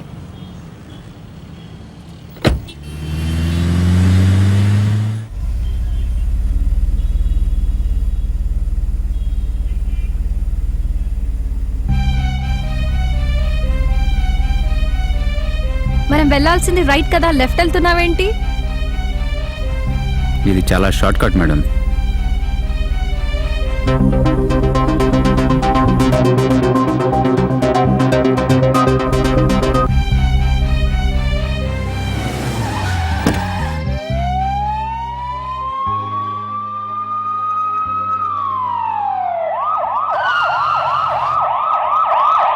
Police Hawkeye on criminals. A ready standby always for Hyderabad citizens. To begin with, we have to register our particulars, including our mobile number, with the Hawkeye. We should store the phone numbers of 5 near and dear persons who can come to our rescue quickly when we are in danger. When facing the precarious conditions, press the SOS button and the message will be passed on to all the above 5 members. At the same time, the police control room, the police patrol vehicles and the concerned area police station will be alerted. Thus, we can save ourselves at the right time and also help the police to take the culprits into custody. Let's join together for a safe society. The application which Hyderabad City Police has launched has a special feature with regard to women's safety and security. The SOS button, the red button on the Apple phone or any Android phone, gives the facility of a lady in distress to give simultaneous SMS to 5 relatives and the local police station, local DCP, whenever she feels uncomfortable while traveling in a car, auto or any other public transport. In case of an emergency, when the SOS button is pressed, the pre-recorded message will go to the 5 predetermined friends. Basing on the latitude and longitude of the location of the victim, the message will also go to the police station concerned. It will also go to the officers and the patrol mobiles which are present in the area. This would help in quick response, and it would also help us to reach the victim immediately. I request you therefore to download this Hawkeye mobile application on your smartphones and be safe. Be a citizen police. Hawkeye, one-stop app for all the solutions. ఇది పట్టుకో. బా, Idiot. ఈ ఏరియాలో ఎప్పుడు చూడలేదు నేను.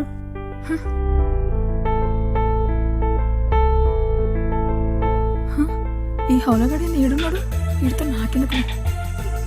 ఏంది ఇది చూసి చూడనట్టు పోతుంది. ఏ ఆగవే, ఏంది చూసి కూడా పోతున్నావు? ఎవరో నువ్వు? ఏంది ఎక్కువ చేస్తున్నావు? ఏమైందమ్మా అలా ఉన్నావు? ఏం లేదు నాన్న.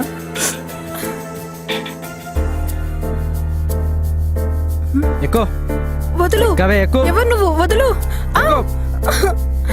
వదులు.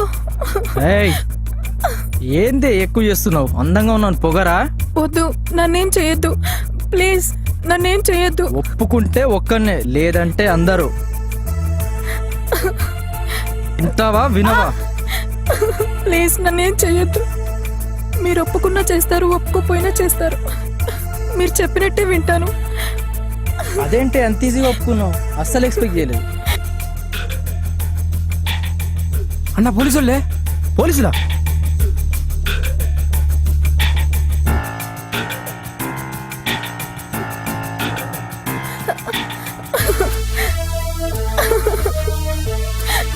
Reverse reverse. కొంతమంది ఆకతాయిలు మిమ్మల్ని ఇబ్బంది పెట్టినట్లయితే అది చిన్న విషయం అని వదిలేయకండి. దాన్ని అలుసుగా తీసుకుని మీపై అఘాయిత్యం చేయవచ్చు. అలాంటి విషయాలు మీ తల్లిదండ్రుల దృష్టికి మరియు పోలీసుల దృష్టికి తీసుకువచ్చి రక్షణ పొందండి. The police she teams for you, with you, always.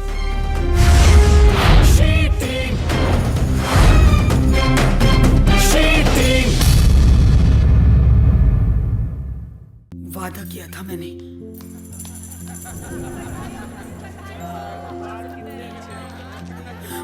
वादा किया था, वादा किया था मैंने वादा किया था, वादा किया था मैंने। सुरक्षा जो मिले माँ के दूध और तन की गर्मी से पहले घंटे में, देर की तो बच्चे की जान को हो सकता है 1.5 गुना ज्यादा खतरा। तुझसे वादा रहा पहले घंटे की सुरक्षा का। गवाह कौन? ये गवाह जी, पूरा किया ना मैंने वादा।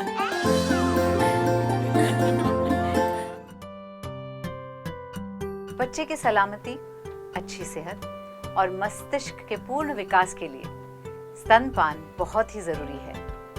आइए हम सब मिलकर अपने बच्चों को एक बेहतरीन शुरुआत दें, स्तनपान के लिए पूर्ण सहयोग दें।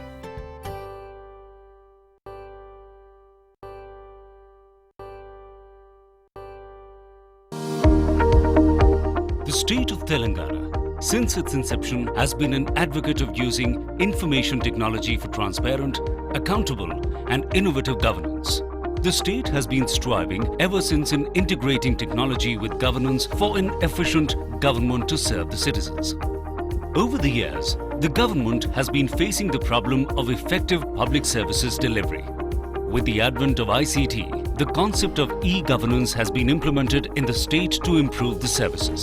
The struggle of a citizen for his right to get his service done has been a Kafkaesque nightmare, with all those long queues to nowhere, hefty paperwork, opportunistic middlemen, and the vicious ladder of hierarchy.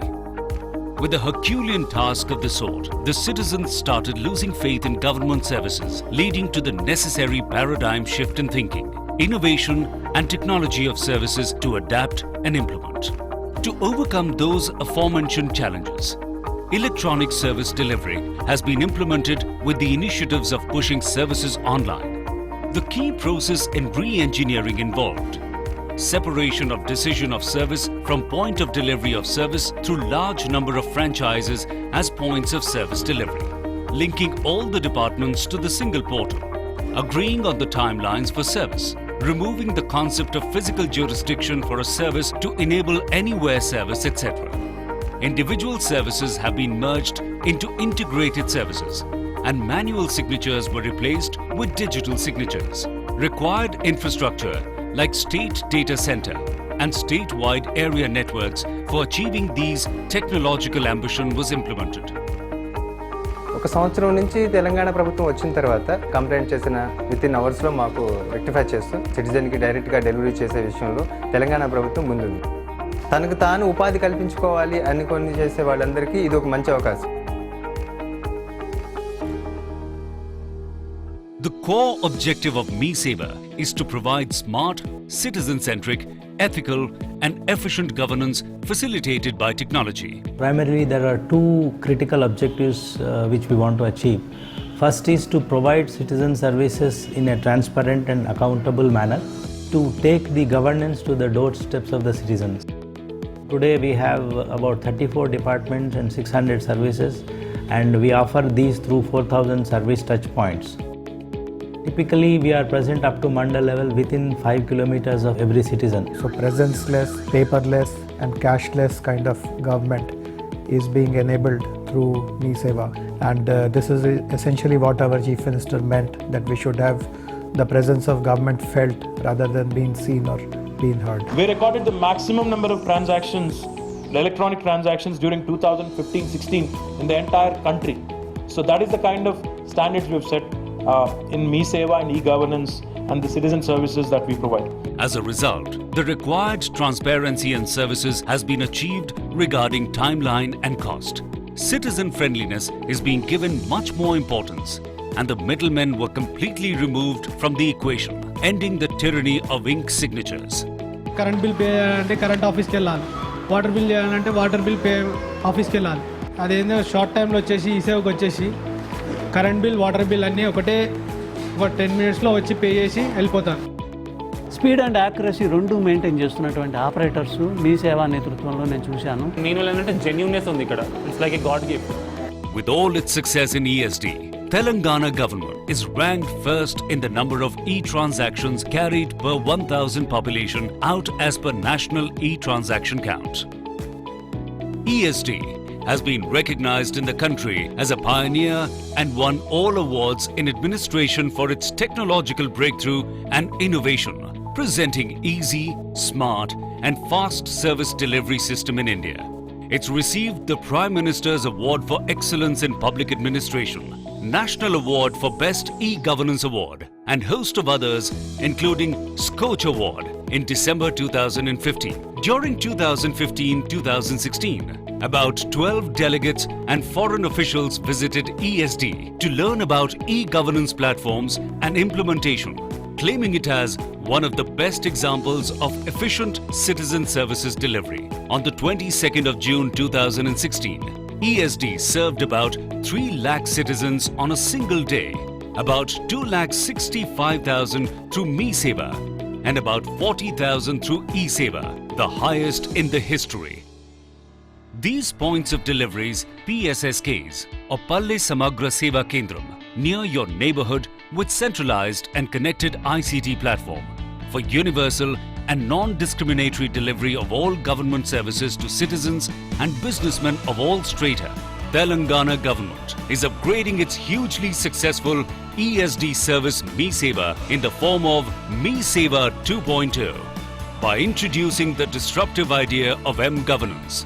The entire service delivery and technology is being re-engineered with emphasis on anytime, anywhere, and on any mode service delivery and improving the productivity of the stakeholders, better user experience, central CCTV monitoring of all government centers, etc. The T-Folio is an M-governance platform of Telangana government, set up to achieve anytime, anywhere, anyhow delivery of all kinds of government to citizen services through one access point, one app, one URL, one shortcode. For the dream of an efficient, fair and dynamic society, the state must thrive for a continuous progress in its technology, in not just automation, but in innovation to provide reliable and trustworthy public services built around the ideals of one of the key pillars of democratic nation, right to information.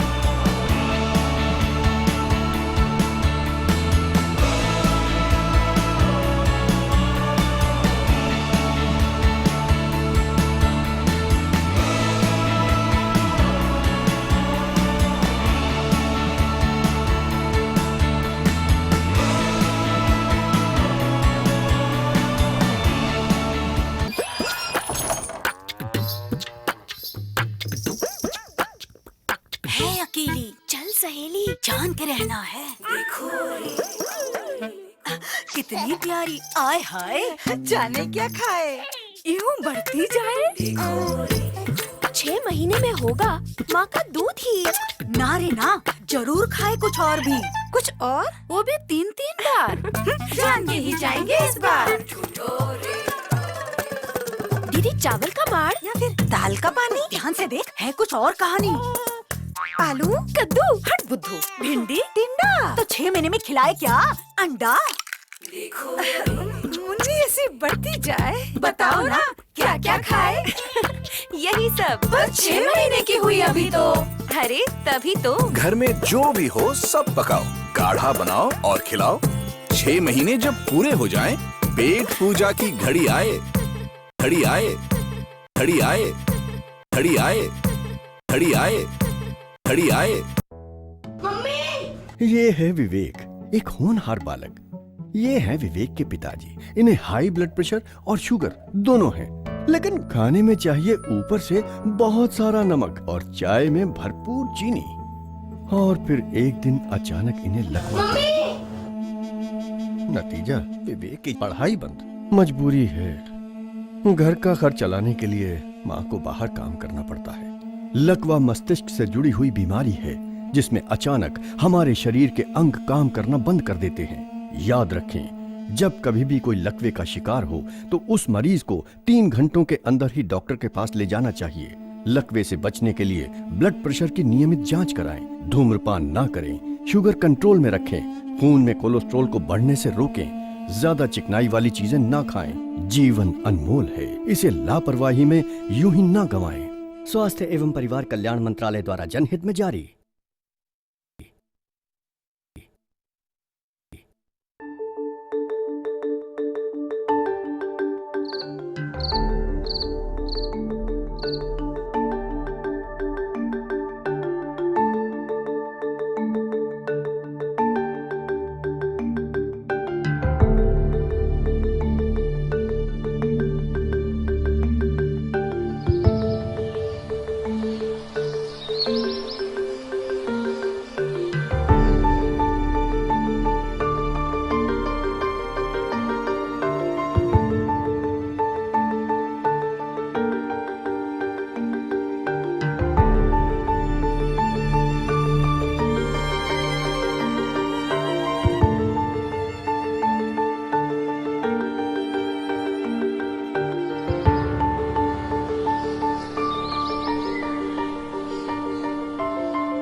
Bhagirath mission Bhagirath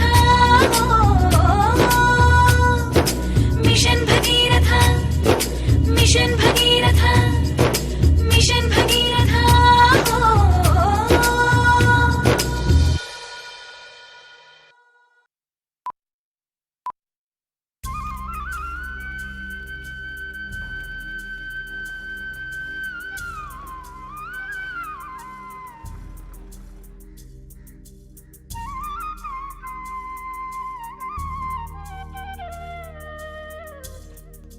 हर दिन लाखों भारतीय रोजी रोटी कमाने के लिए जी तोड़ मेहनत करते हैं, पर क्या वे इतना कमा पाएंगे जो उनके बुढ़ापे के लिए काफी हो? आइए जानते हैं, क्या आपको लगता है कि 60 साल के बाद भी आप कमाते रहेंगे? इसके बारे में तो कभी सोचा ही नहीं। क्या 60 साल के बाद भी आप में कमाई करने लायक ताकत रहेगी? ऊपर वाला है ना, वो सब देख लेगा। जब आपके हाथ इतनी तेजी से नहीं चल पाएंगे तब आपका गुजारा कैसे होगा? हाँ, मैं जानती हूँ, बहुत मुश्किल होगा। क्या 60 साल के बाद भी आपकी सेहत ऐसी होगी कि आप कमाई कर सकें? अब कल किसने देखा है? बहन जी, बुढ़ापे में आपका गुजारा कैसे होगा? ये सोचकर तो मैं भी चिंतित हूँ, मेरा तो कोई अपना भी नहीं है। क्या 60 साल के बाद भी आपकी जिंदगी यूं ही चलती रहेगी? अरे भाई, अभी तो जवान हूँ, जब बुढ़ापा आएगा तब देखा जाएगा।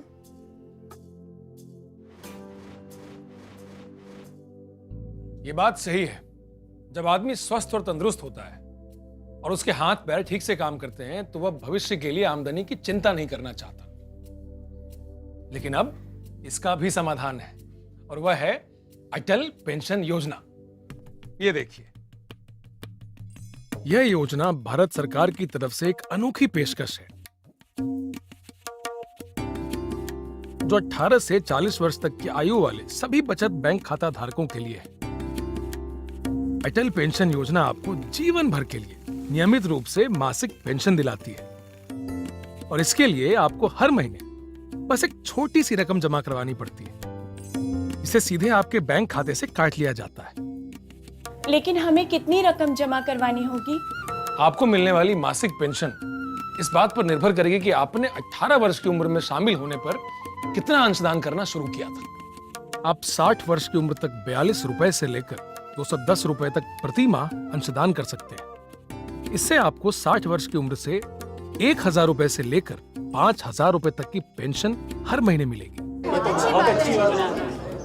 अरे अरे अरे, इतना ही नहीं, आपके बाद आपके जीवन साथी को हर महीने पेंशन की उतनी ही रकम मिलती रहेगी तथा आपके और आपके जीवन साथी के न रहने पर आपके नामित व्यक्ति को 1,70,000 रुपए से लेकर 8,50,000 रुपए तक की संग्रहित राशि मिलेगी। अगर आप 31 दिसंबर 2015 से पहले इस योजना में अपना नामांकन कराएंगे तो केंद्र सरकार 5 वर्षों के लिए सभी पात्र उम्मीदवारों के कुल अंशदान के 50% या 1,000 रुपए प्रति वर्ष में से जो भी कम हो उसका सहयोगदान करेगी। यह लाभ केवल उन्हीं लोगों के लिए है जो किसी सामाजिक सुरक्षा योजना के अंतर्गत कवर नहीं किए गए हैं एवं जो आयकर दाता नहीं है। क्या अटल पेंशन योजना सुरक्षित है? अटल पेंशन योजना पूरी तरह से भारत सरकार द्वारा समर्थित है, यानी कि अदा की गई राशि की पूरी गारंटी है। सरकार आपकी राशि से निवेश करेगी जिसके लाभ से आपको मिलती रहेगी न्यूनतम लाभांश राशि के अलावा अधिक पेंशन भी। तो इस योजना के साथ हम कैसे जुड़ सकते हैं? इस योजना में शामिल होने के लिए आप अपनी बैंक की शाखा में जाइए और एक आसान सा अटल पेंशन योजना का अभिदाता पंजीकरण फॉर्म भरिए बस, या फिर अपने बैंक मित्र से बात कीजिए और भविष्य में नियमित आमदनी का इंतजाम कर लीजिए।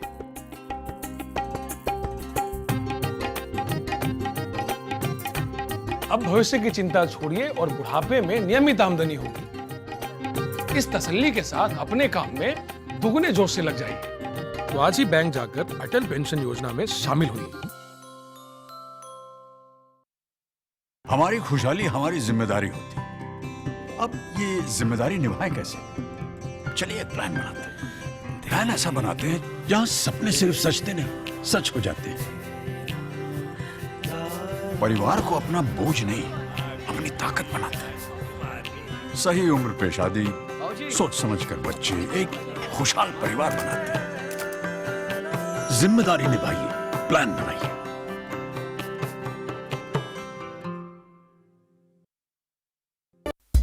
రే బిల్లబలాడు వస్తున్నాడు. ఏ నీకు షాకింగ్ న్యూస్ చెప్పనా?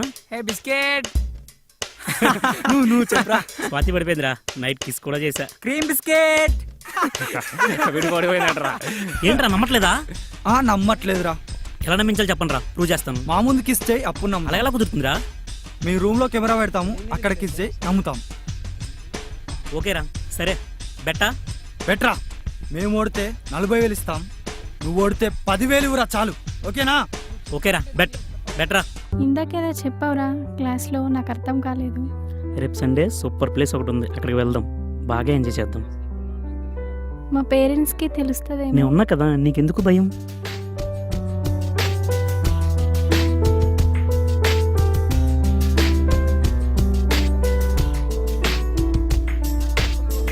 ఎక్కడికి? ఇప్పుడే వస్తా. ఏమైందిరా, చూసారుగా, ఇప్పుడు నమ్ముతారా? లేదురా, మీ అయ్యాక అమ్ముతాం. ఇప్పుడు ఏం చేస్తావు? ప్లీజ్ రా, వద్దురా, ప్లీజ్ రా. సర్లే గాని ఆ అమ్మాయిని మాకు వెళ్ళేసి నువ్వు వెళ్ళిపో. వద్దురా, ప్లీజ్ రా, వద్దురా. అమ్మాయి నేను చేయగలను రా. వెళ్ళిపో. వద్దురా, ప్లీజ్ రా, వద్దురా, ప్లీజ్ రా. వెళ్ళిపోరా.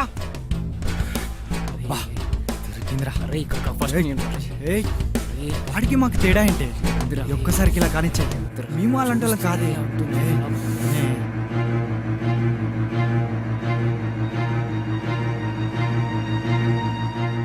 నువ్వేనా కాల్ చేసింది? నేనే సార్. నా కారణంగా ఒక అమ్మాయి జీవితం నాశనం అవుతుంది సార్. నాకు ఏమైనా పర్లేదు సార్, అమ్మాయిని కాపాడండి సార్. ఎక్కడున్నారు? చూపించు. అక్కడ ఉన్నారు సార్. చదువుకునే వయస్సులో ప్రేమ స్నేహం పేరిట చనువుగా తిరిగి మీ ఉజ్వల భవిష్యత్తును నాశనం చేసుకోకండి. మీ స్నేహితులతో చనువుగా ఉన్న సన్నివేశాలు ఆకతాయిలకు ఆట వస్తువుగా మారే అవకాశం ఉంది. Police She Teams, for you, with you, always. She Team. She Team.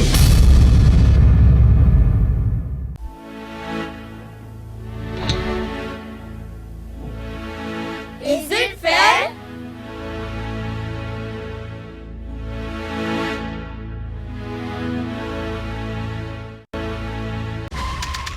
Rohini Delhi 2014 doctor Sanjeev का अल्ट्रासाउंड क्लिनिक, अपराध लिंग परीक्षण करना। कुरुक्षेत्र हरियाणा 2015 तांत्रिक बाबा, अपराध लिंग चयन में सहयोग व प्रचार। फरीदकोट पंजाब 2014 गर्भवती महिला के पति और सास, अपराध लिंग परीक्षण करवाना। PCPNDT एक्ट के तहत लिंग जांच या चयन करना या करवाना या इसमें किसी भी तरह का प्रचार या सहायता करना कानूनन जुर्म है। इसमें 5 साल तक की सजा और 1 लाख रुपए तक का जुर्माना हो सकता है। जांच करने वाले डॉक्टर का लाइसेंस रद्द किया जा सकता है। मार्च 2015 तक ऐसे 271 केसेस में सजा सुनाई जा चुकी है। दीवारों के भी कान होते हैं, कब समझोगे? जेल जाने के बाद। लिंग चयन के विरुद्ध आवाज उठाएं, अपने जिला अधिकारी को तुरंत सूचित करें।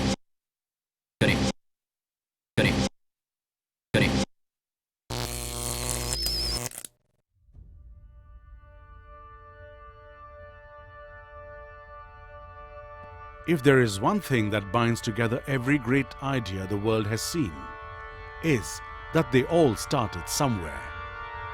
The only time that an idea has any value is when it gets made. At this very moment, there are literally infinite ideas trying to make their way into the world. How will you make yours? Where will your idea start?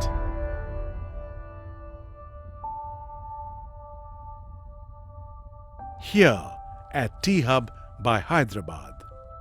It starts here. Here in this incubator of incubators. Here in this open community without walls for thinkers and makers. Ideas that will change the world will be born. Great ideas will sync with other great ideas and become even greater together. People will converge, connect, and create. Here, Whiteboards, paper napkins, conference tables, coffee tables, each and every square inch is alive with possibility. Here, something great could start anytime, anywhere, between anyone and everyone. Entrepreneurs, mentors, investors, collaborators, academics, they're all here because it starts here. Here in Hyderabad, where the city's bustling energy, its vibrant talent pool, its impressive infrastructure will bring people with ideas from all over the world. Here, global business leaders will look at the next giant leap for mankind. Here at T-Hub, here at the Catalyst Building, where the seeds of a global T-Hub community will be sown. Here in this ecosystem of innovation where multiple different disciplines and thinking coexist. Here where completely green-friendly space meets red-hot thinking. Here where IIIT, ISB, NALSA and multiple other institutions are pitching in their finest resources. Here at T-Hub by Hyderabad, where the great engine of India will hit top gear. It starts here.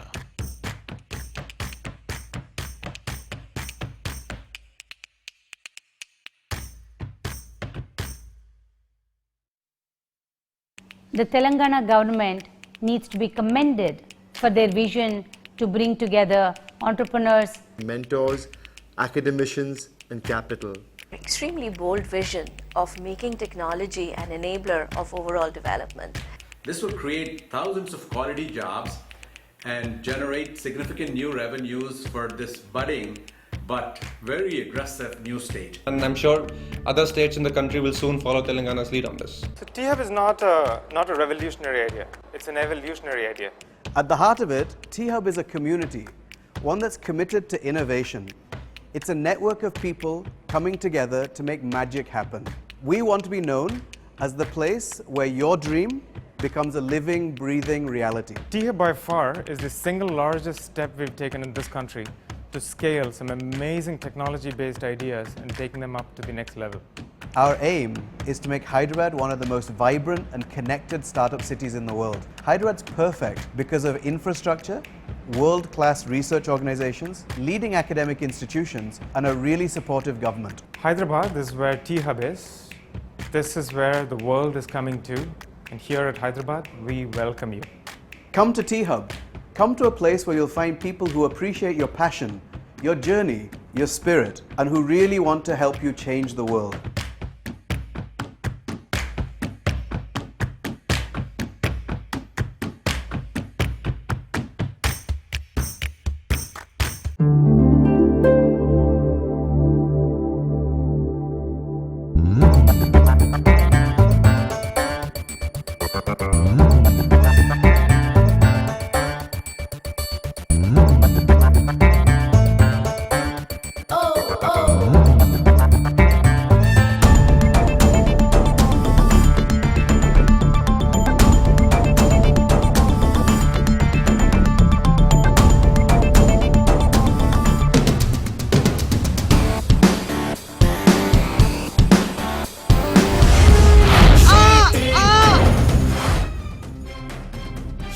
She Team? Yes, She Team. Thanks, She Team. Hyderabad City Police She Teams. For you, with you, always.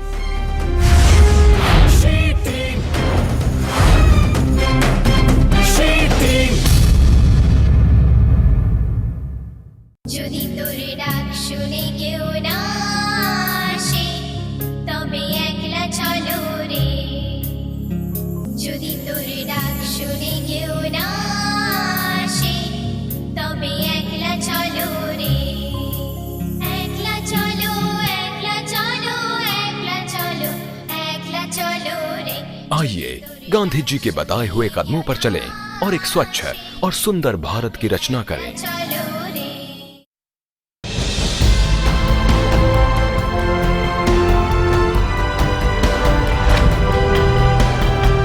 सांस आती है, एकदम घबराहट सी होती है, धुआं लगता है, कंडा हाथ के लेकर आने तब चूल्हा जलाते धुआं उठता है, खांसी उठाते हैं, आंसू आ जाते हैं, लगने लगा कांटा चुभ गया है। बहनों, रोटियां तो तुम लोग बना लेती हो हंसते हंसते, पर खुद का खाती हो 3 टाइम, हैं? वही धुआं धुआं धुआं। अरे कुछ पता है तुम लोगों को? ये चूल्हे में जलने वाली लकड़ी से 1 घंटा धुआं जो निकलता है ना, वो 400 सिगरेट पीने के बराबर होता है। कितना? हाँ। अब तुम कहोगी कि हम क्या करें? जेब में नहीं है फूटी कौड़ी और घर वाले से कहें कि गैस का कनेक्शन लगवा दो, हाँ? अरे दुनिया हंसेगी हम पर हम क्या कहते हैं सुनो, अगर हम सब गरीब बीपीएल बहनों को एलपीजी कनेक्शन लगवा दे तो? हाँ, तैयार हो जाओ। भारत सरकार हम 5 करोड़ गरीब बीपीएल बहनों को देने वाली है गैस कनेक्शन।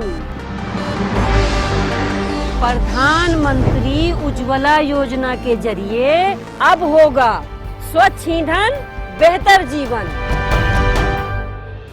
देश में महिलाओं, युवाओं, गरीबों की जिंदगी कैसे बेहतर बने, कैसे सरल बने, इसका प्रयास तो भारत सरकार लगातार करती आई है।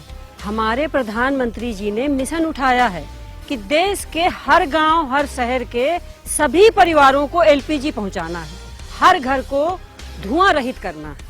और लो, इस मिशन की शुरुआत तो हो चुकी प्रधानमंत्री उज्ज्वला योजना के साथ। इस साल सरकार देगी 1.5 करोड़ बीपीएल परिवारों को एलपीजी कनेक्शन और अगले 3 साल में 5 करोड़ परिवारों को एलपीजी कनेक्शन। हमारा स्वास्थ्य सुधरेगा, हमारे परिवार का भी भला होगा और वो लकड़ियां काटने, गोबर के उपले बनाने की परेशानियां टलेंगी और महिलाओं को मिलेगा सम्मान। और जो टाइम बचे वो अपने बच्चों की पढ़ाई लिखाई में, अपनी देखभाल में लगाओ। अगर कुछ काम करती हो तो ज्यादा मेहनत करो, 4 पैसा ज्यादा कमाओगी। आखिर एक औरत सुखी तो परिवार सुखी। हमारे प्रधानमंत्री जी हमारा ये दर्द समझते हैं, इसीलिए उन्होंने 2 साल पहले एलपीजी का बड़ा आंदोलन शुरू किया था। सरकार ने ठान लिया था कि सब्सिडी में होने वाली चोरी को खत्म करना है, इसलिए शुरू हुई पहल योजना, हमारी गैस सब्सिडी सीधा हमारे बैंक खाते में भेजने के लिए। और नतीजा देखिए, आज 15 करोड़ से ज्यादा एलपीजी उपभोक्ताओं के खाते में सीधे जमा हो रही है सब्सिडी की राशि।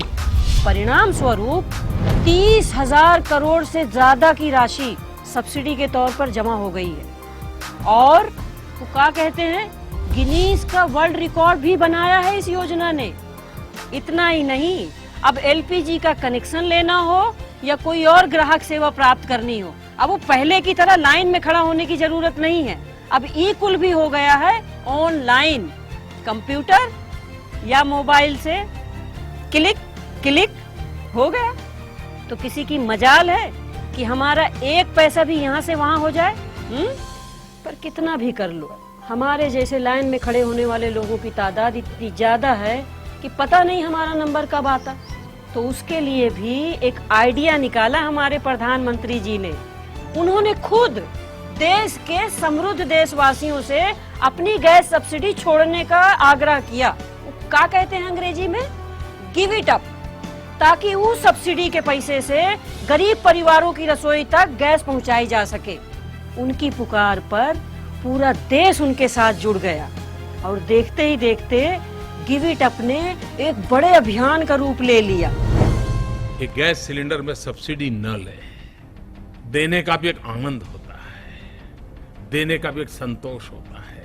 और जब आप गैस सिलेंडर की सब्सिडी नहीं लेंगे, तब मन में याद रखिए कि ये जो पैसे देश में बचने वाले हैं वो किसी न किसी गरीब के काम आने वाले हैं, वो आपके जीवन का संतोष होगा, आनंद होगा। आइए हम इस गिव इट अप मूवमेंट में जुड़े। आपकी जो एलपीजी सब्सिडी है, इसे छोड़िए, किसी गरीब की रसोई में खुशियां जोड़िए। Give it up. बचपन में मैं अपनी नानी को देखती थी, वो विलेज में ना खाना बनाती थी तो बहुत धुआं आता था और वो फूंकती रहती थी उसमें से, और इतना धुआं उनके मुंह पे आता था ना, I used to feel so bad about her, और पूरा पसीना पसीने में हो जाती थी वो। So I used to, mummy also used to help her, लेकिन जब तक मैं उनको देखती थी तो बहुत बुरा लगता था। तो अब मुझे बहुत प्राउड फील होता है कि now people who can afford it they are giving their subsidy. In fact मैंने भी काफ़ी महीने पहले ये कर दिया था। उधर देश के 1 करोड़ से भी ज्यादा लोगों ने अपनी गैस सब्सिडी छोड़ी और इधर गरीबों तक हाथों हाथ एलपीजी गैस पहुंची। और हम बात कर रहे थे नई उज्ज्वला योजना की, तो उससे भी तो आगे 25 करोड़ लोगों की जिंदगी धुआं रहित बनेगी और हमारे युवाओं के लिए लाएगी 1 लाख रोजगार के अवसर। हम तो ये मानते हैं कि आज़ादी के इतने साल बाद भी हमारे देश में आज तक ऐसा नहीं हुआ। ये जो अब हुआ है, ये हम औरतों के लिए आज़ादी का आंदोलन ही तो है। लकड़ी काटने से आज़ादी, सांप बिच्छुओं के काटने से आज़ादी, जलती आंखों से और जलाने वाले धुएं से आज़ादी। एलपीजी गैस बचाए आपकी मेहनत भी और समय भी। अब रोज चूल्हे पर, मेरा मतलब है गैस पर नए नए पकवान बनाकर खिलाना, सासू माँ खुश हो जाएगी और तेरे ये भी। तो बहनों, रोटियां पकाइए और खुशियां भी। प्रधानमंत्री उज्ज्वला योजना, स्वच्छ ईंधन, बेहतर जीवन।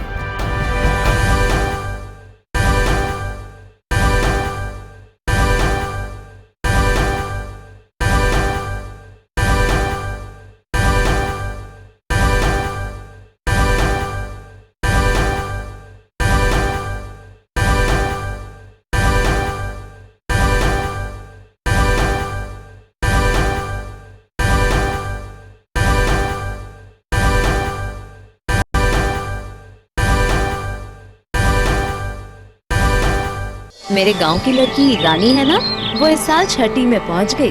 और वो बबलू कितना बीमार रहता था बचपन में। माँ बाप भले ही भूल जाएं, पर मैं नहीं भूलती। कौन सा टीका लग चुका है, कौन सा टीका लगना है। अगर आपके परिवार में भी किसी बच्चे का टीकाकरण छूटा हुआ है तो मिशन इंद्रधनुष दे रहा है आपको एक और मौका। अधिक जानकारी के लिए निकट के स्वास्थ्य केंद्र, आशा दीदी या एएनएम बहन जी से संपर्क करें। जिंदगी इंद्रधनुष बनाए, इंद्रधनुष बनाए, इंद्रधनुष बनाए।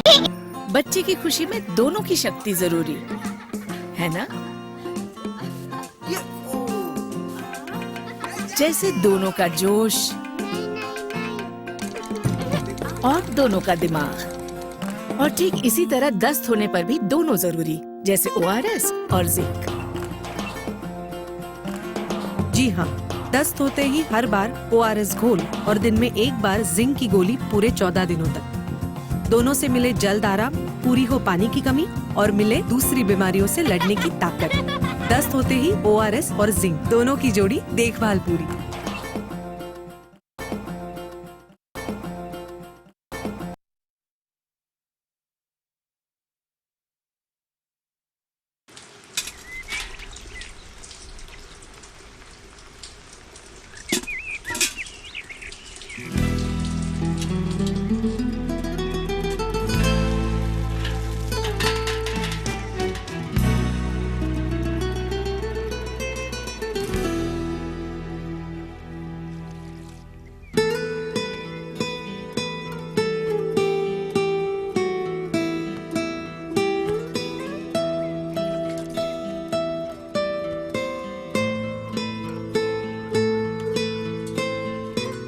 అన్నా ఏంది దుర్గయ్య, నా కొడుకు పరీక్ష ఫీజు కట్టాలి.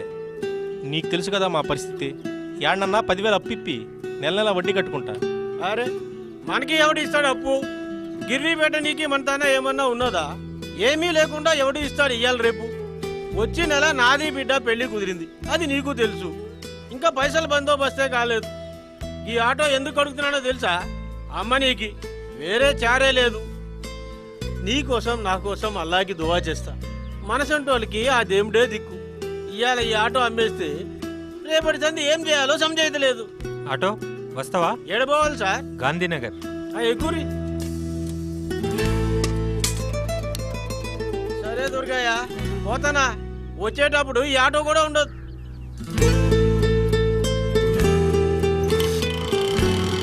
ఎందుకు బాబు? వచ్చేటప్పుడు ఆటో ఉండదన్నావు, అమ్మేస్తున్నావా ఏంది? ఏం చేయమంటారు సార్, బిడ్డ పెళ్లి ఖరారైంది, పల్లంకి బిసిరి నీకు పైసలు లేవు, అందుకనే అమ్మేస్తానా. బాబు, నువ్వు కంగారు పడే అవసరమే లేదు. ఈరోజు పేపర్లో కూడా ఉన్నది, తెలంగాణ రాష్ట్ర ప్రభుత్వం పేద ముస్లిం ఆడపిల్లలకి షాదీ ముబారక్ స్కీమ్ ప్రవేశపెట్టింది. షాదీ ముబారక్ స్కీమా? ఏంది సార్ అది? నీకు వైట్ రేషన్ కార్డు ఉన్నదా? ఉంది సార్. మరి ఆధార్ కార్డు? అది కూడా ఉన్నది. White ration card, Aadhaar card తీసుకెళ్ళండి, 51,000 రూపాయలు తెచ్చుకోండి. 50,000 ఒక్క రూపాయా సార్? 51,000 పేపర్లో కూడా ఉన్నది, చూడు. మంచి ముచ్చట చెప్పినారు సార్, మీకు ఈ సలాం. నువ్వు ఆటో అమ్మే అవసరమే లేదుగా. మస్తు మాట చెప్పినారు సార్.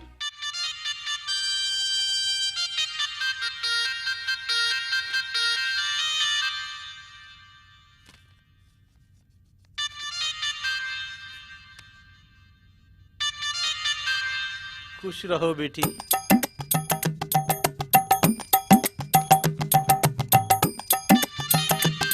मुबारक हो बेटा, शादी मुबारक हो। तेलंगाना सरकार सलामत रहो।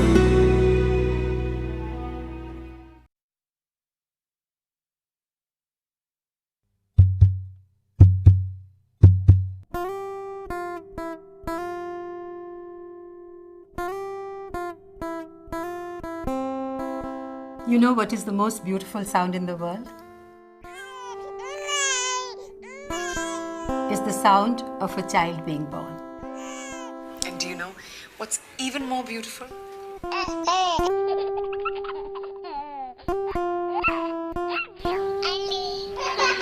It's the sound of a child surviving and growing up. But this beautiful sound needs to be prevented from fading away.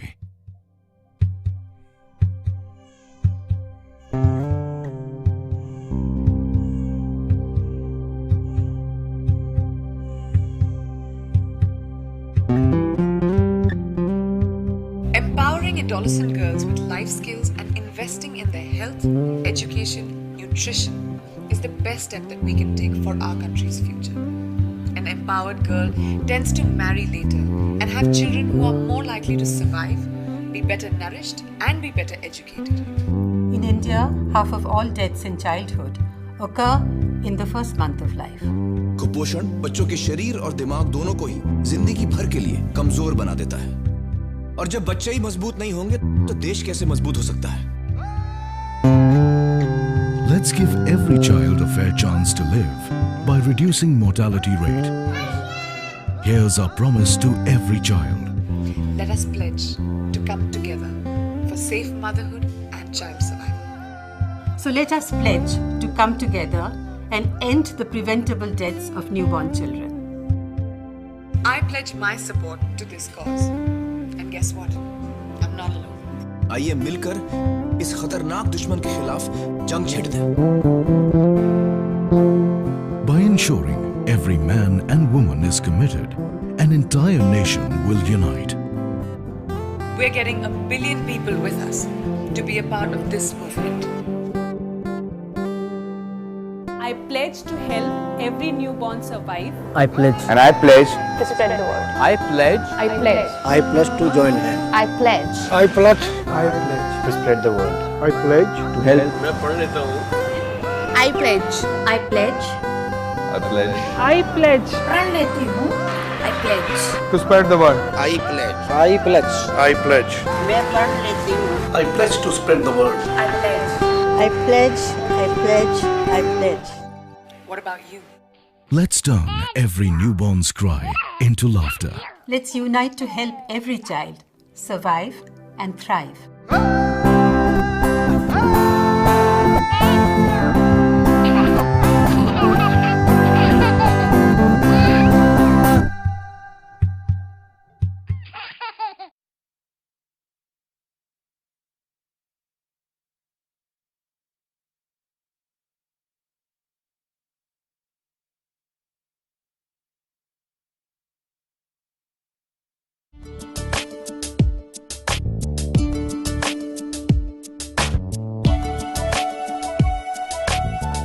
The government of Telangana believes that progress is possible only when peace and harmony are maintained. Smart policing has been adopted by Telangana to deliver people-friendly and effective policing. Smart police का मेरे मन में concept है, smart policing, smart police बेड़ा. The state government has accorded highest priority to the modernization of its 57,000-strong police force for achieving the dual objectives of being modern and people-friendly. Taking into consideration the policing needs of a particular area and then planning strategy accordingly is extremely essential. This definitely will result in police and public being more friendly and people having larger confidence in the work of the police. Government acquired 4,000 modern fleet in the very first year, thus setting the tone for modernization. Command control centers with video walls have been set up to link the fleet with statewide Dial 100. The fleet will be equipped with digital radios and cameras hot linked to the command center. A 24-storied building to house a world-class fusion center for the entire state is being constructed to integrate police, disaster response, and all related services. The fusion center will also house the technology hub of the state police. This is a fusion of all technologies. ఒక అద్భుతమైనటువంటి technological hub గా ఉపయోగపడుతుంది. Modernization of police stations is a packaged activity with facelift to reception centers to make them sensitive to the needs of the citizens. Modern with technology, accountable with process standardization, responsive with soft skills, topped up with regular training, updation, and feedback completes the cycle. Provision of monthly recurring budgets directly to the police stations has eliminated obligations on the SHOs and gives them a moral authority to be free and fair. This move enhanced the dignity and image of the department. Petition management application enables supervisory officers to monitor action taken on petitions received at all police stations. The best practices in the corporate sector are being adopted. Smart police stations in Hyderabad now have 15 functional specialization areas in which the personnel in charge of the functional verticals gets a chance to participate, compete, and realize the importance in their organization. When the petitioner enters into the police station, I receive with empathy, offer a seat, make him comfortable, and assure appropriate action and help. My core duties are support to all workforce in police station in using IT applications. I act as liaison officer between public prosecutors, investigation officers, and also witnesses in getting them briefed for deposing their evidence. Petrol car officer को 6 important duty दिए गए हैं. Surveillance over criminals, crime prevention, visible policing, community policing, emergency response, other duty and बंदोबस्त duty. It has given them a sense of ownership. It has added a positive competition in the organization. It has given a new identity to the entire force. A daily performance report is generated through the work distribution application in which each individual, including home guards, enters details of work done every day. Any constable can check from his mobile about his allocation of duty. Key performance indicators have been developed to ensure at least 40% of the time of any supervisory officer is spent on monitoring and evaluation. Digitization of the service books is an end-to-end solution. The application is so user-friendly, it has immensely benefited all the employees as well as the staff who process the files. A third-party call center has been set up to elicit feedback on citizen satisfaction. Based on this, monthly performance rating is given to all the police stations and supervisory officers in Hyderabad. Clues teams, which are fully mobile forensic evidence collection units, have been set up for every 3 police stations to assist investigation officers in collecting physical and scientific evidence. In-house applications have been developed for tracking criminals and fugitives by integrating police database with Aadhaar, courts, and other data in the public domain. Video conference facility has been provided to all the stations in Hyderabad, not only to facilitate visual interaction, but also to escalate the crime scene and involve both an expert and expertise in the investigation process.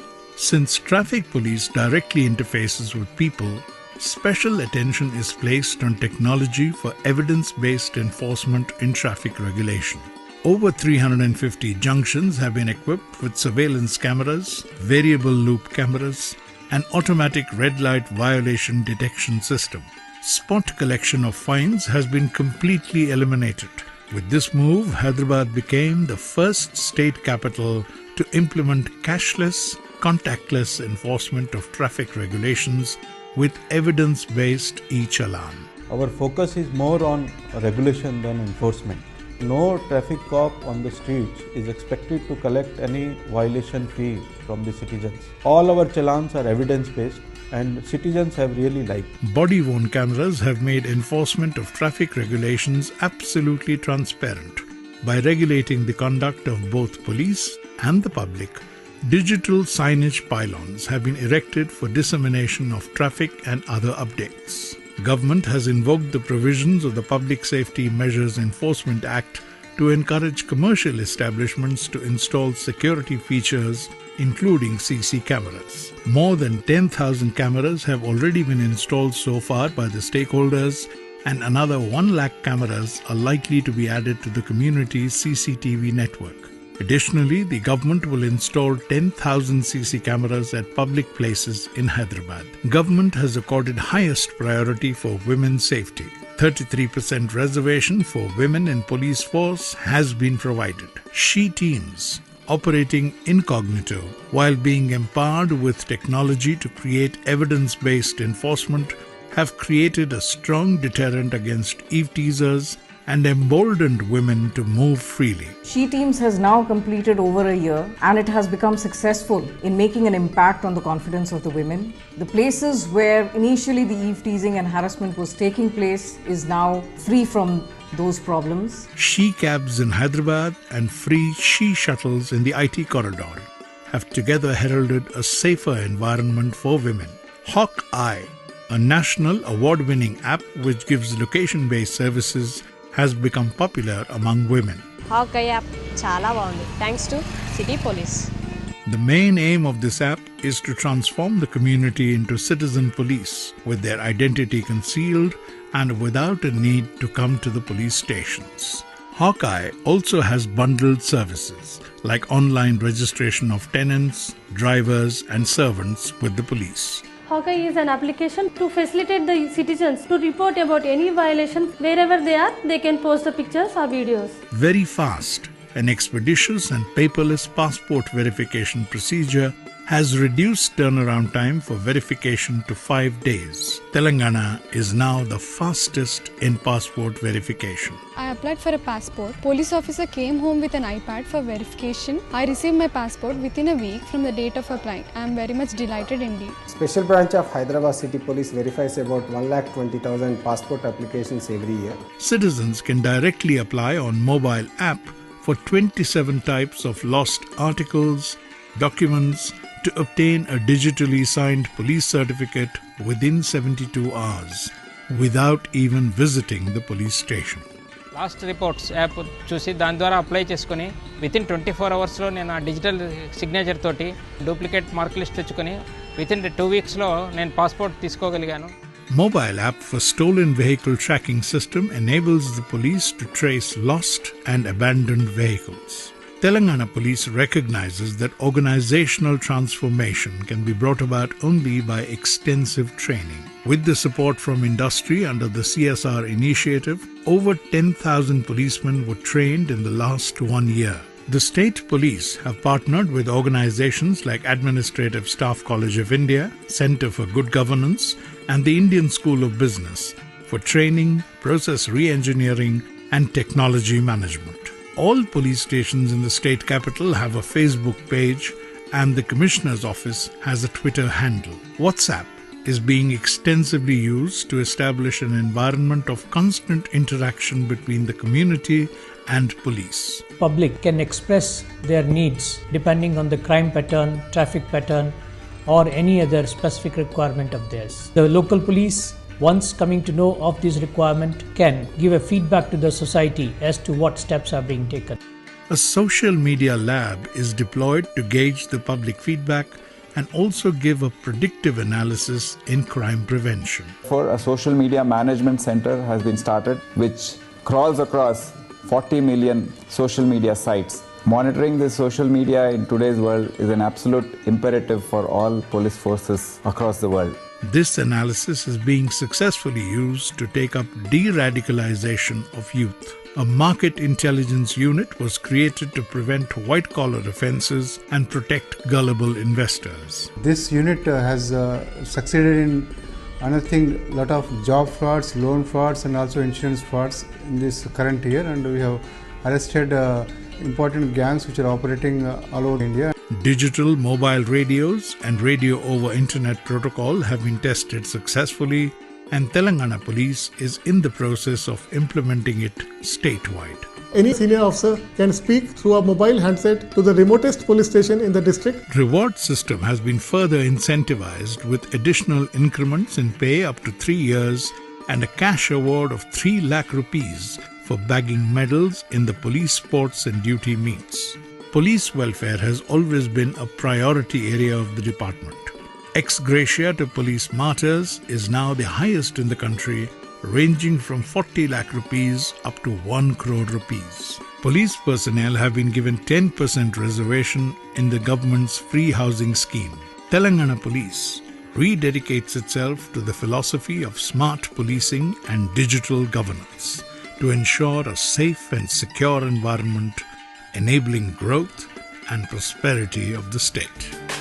समय के साथ हम भी आगे बढ़ते चले, विज्ञान की सहायता से स्मार्ट बन गए। हम है पुलिस, तेलंगाना पुलिस, हम है police.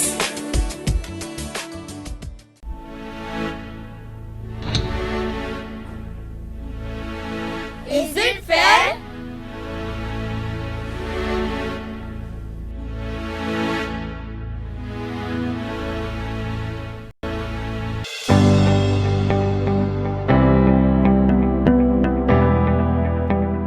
Telangana is the youngest state within one of the fastest growing economies in the world. Under a decisive and focused leadership, the Telangana government successfully turned its many challenges into opportunities of growth. In the process, the state of Telangana has not only achieved many notable firsts in our country, it has also transformed itself into the most attractive IT investment destination in India. Telangana's IT exports growth rate was in fact higher than the national average growth rate. Hyderabad, the capital city of Telangana, is also home to global IT giants Microsoft, Google, Amazon, Facebook, Uber, IBM, Oracle, Deloitte, Cognizant, Infosys and TCS. Hyderabad is all about 4 C's: culture, climate, convenience and cost. In 2008, TCS used to have less than 5,000 employees in Hyderabad, and today we have more than 33,000 employees working from the city. So the growth has been more than 8 times. The infrastructure has been definitely well planned and has been very important for us to be able to grow this team here. Hyderabad has over 1,200 IT companies, large and small, which together employ close to 400,000 professionals, besides supporting an indirect employment to over 650,000 people. The Telangana government has launched several unique initiatives to ensure all-round development of IT and electronic sector in the state. The Telangana Academy for Skill and Knowledge, TASK, is the first initiative of its kind in the country. A unique skill development program envisioned and executed under the guidance of Shri K.T. Ramarao. TASK addresses skill gap and equip youngsters for new age jobs. TASK's main objective is to offer quality human resources and services to IT and ITES sectors. T-Hub is the largest incubation center in India with an area of over 70,000 square feet, initiated by Shri K.T. Ramarao with the vision of building a distinct one-stop destination to facilitate mentorship, funding, and many other startup provisions by business leaders from around the world. T-Hub is a unique partnership between the Government of Telangana and premier academic institutes such as ISB, IIIT Hyderabad and Nalsar. In its second phase, T-Hub will be expanded to 300,000 square feet facility with state-of-the-art amenities for startups. A revolutionary, path-breaking move, the TSI Pass is a state government initiative which provides single window clearances, that is, minimum inspection, maximum facilitation for projects. The IT Minister of Telangana, Shri K.T. Rama Rao, is scripting this development story with a focused strategy to foster a business-friendly environment, increase investments and employment, and enhance the quality of life of the citizens.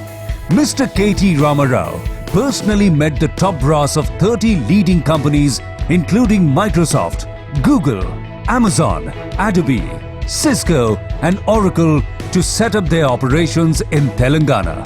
The Telangana government has signed significant MOUs with major corporations locally and globally to assist expansion of their operations in the state. Telangana is on a fast track to becoming the world's top destination for electronics, while also showcasing potential as an ideal hub for IT and IT-enabled operations.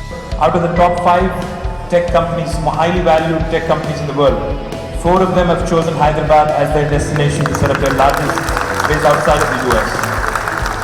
There are still some more in the pipelines. There's still some more plans. There are still some more discussions which are ongoing. So we are very hopeful. We are very, very keen to also ride the next waves of growth. The government of Telangana aims to enable companies and citizens to take the best advantage of the cutting-edge technologies available now and what would come in the future. To name a few initiatives proposed within the ICT framework, transforming the city of Hyderabad into a global data center hub. Image City, a dedicated infrastructure setup for firms dealing with animation and gaming. Setting up a data analytics cluster to promote and invest in data analytics initiatives, development of 2 EMCs, that is, electronic manufacturing clusters, to address cyber security challenges by training recruits to ensure a large pool of trained and skilled manpower, development of information technology parks, inception of Photonics Valley Corporation for promotion of photonics technology as an alternative computing paradigm, a rich talent pool, a business-friendly environment and state-of-the-art infrastructure aren't the only appeals Telangana holds for investors. The appeal of Telangana, in fact, lies in the dynamic, proactive leadership and progressive policies, which in turn serve as solid foundations to ensure long-term stability and prosperity for all. कुछ लोग ख्वाब देखते हैं, कुछ उन्हें पूरा करने के लिए जी जान से जुट जाते हैं और बन जाते हैं हमारे स्टार, जैसे ऑटो चलाने वाले पूर्णचंद्र, जो मिशन इंद्रधनुष के संपूर्ण टीकाकरण के लक्ष्य को ओडिशा में पूरा करने का हिस्सा बन चुके हैं। आइए देखिए कैसे।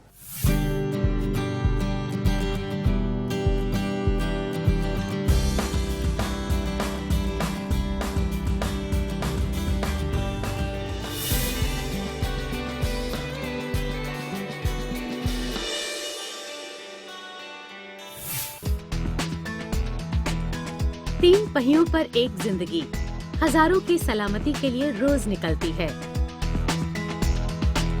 मिलिए ओडिशा के रहने वाले पूर्णचंद्र से उनकी टीका एक्सप्रेस में।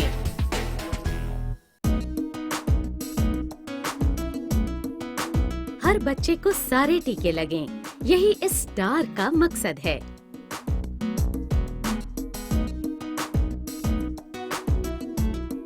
पूर्णचंद्र की कोशिश है टीकाकरण न रहे अधूरा, हर बच्चे की सेहत का सपना हो पूरा। पूर्णचंद्र जैसे कई लोग सरकार के AVDS यानी ऑल्टरनेट वैक्सीन डिलीवरी सिस्टम में पंजीकृत होकर मिशन इंद्रधनुष अभियान को कामयाब बना रहे हैं।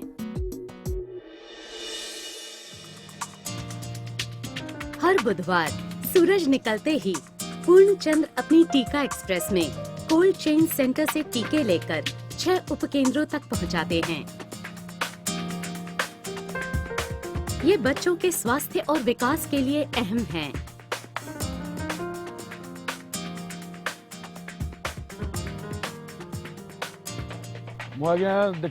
मैं हमेशा देखता था एएनएम मैडम को अस्पताल से टीकों का डब्बा लेकर बच्चों के पास जाते हुए। इसमें बहुत वक्त लग जाता था, इसके कारण कई बच्चों का टीकाकरण रह जाता था। मेरे पास ऑटो था तो मैंने सोचा कि मैं खुद ही टीके अस्पताल से लेकर बच्चों तक पहुंचा दूं, ताकि सभी का टीकाकरण समय पर हो सके।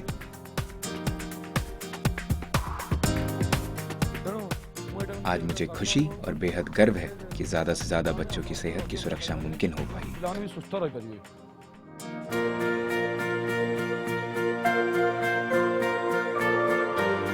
पूर्णचंद्र की इस एक पहल से आज एएनएम दीदी समय पर टीकाकरण शुरू कर पाती हैं। एवीडीएस की वजह से अब समय पर टीके और दवाइयाँ आंगनबाड़ी केंद्र तक पहुंच जाती हैं। इससे मैं सही समय पर ज्यादा बच्चों को टीके दे पाती हूँ। सेशन के बाद पूर्ण बचे टीके कोल्ड चेन सेंटर वापस ले जाकर उन्हें नुकसान से भी बचाते हैं।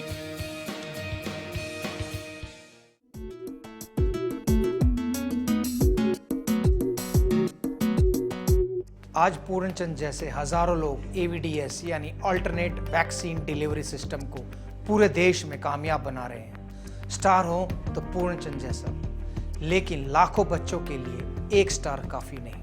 वक्त की जरूरत है कि माँ बाप अपने बच्चों को प्यार दुलार के साथ उनका संपूर्ण टीकाकरण करवाएं, सेहत की सुरक्षा और बढ़ाएं। आइए मिशन इंद्रधनुष के स्वस्थ भारत का सपना साकार करें। एक कदम हम चलें, एक कदम आप बढ़ाएं, बच्चों को स्वस्थ और देश को खुशहाल बनाएं। समझदारी दिखाएं, अपने बच्चे का संपूर्ण टीकाकरण करवाएं।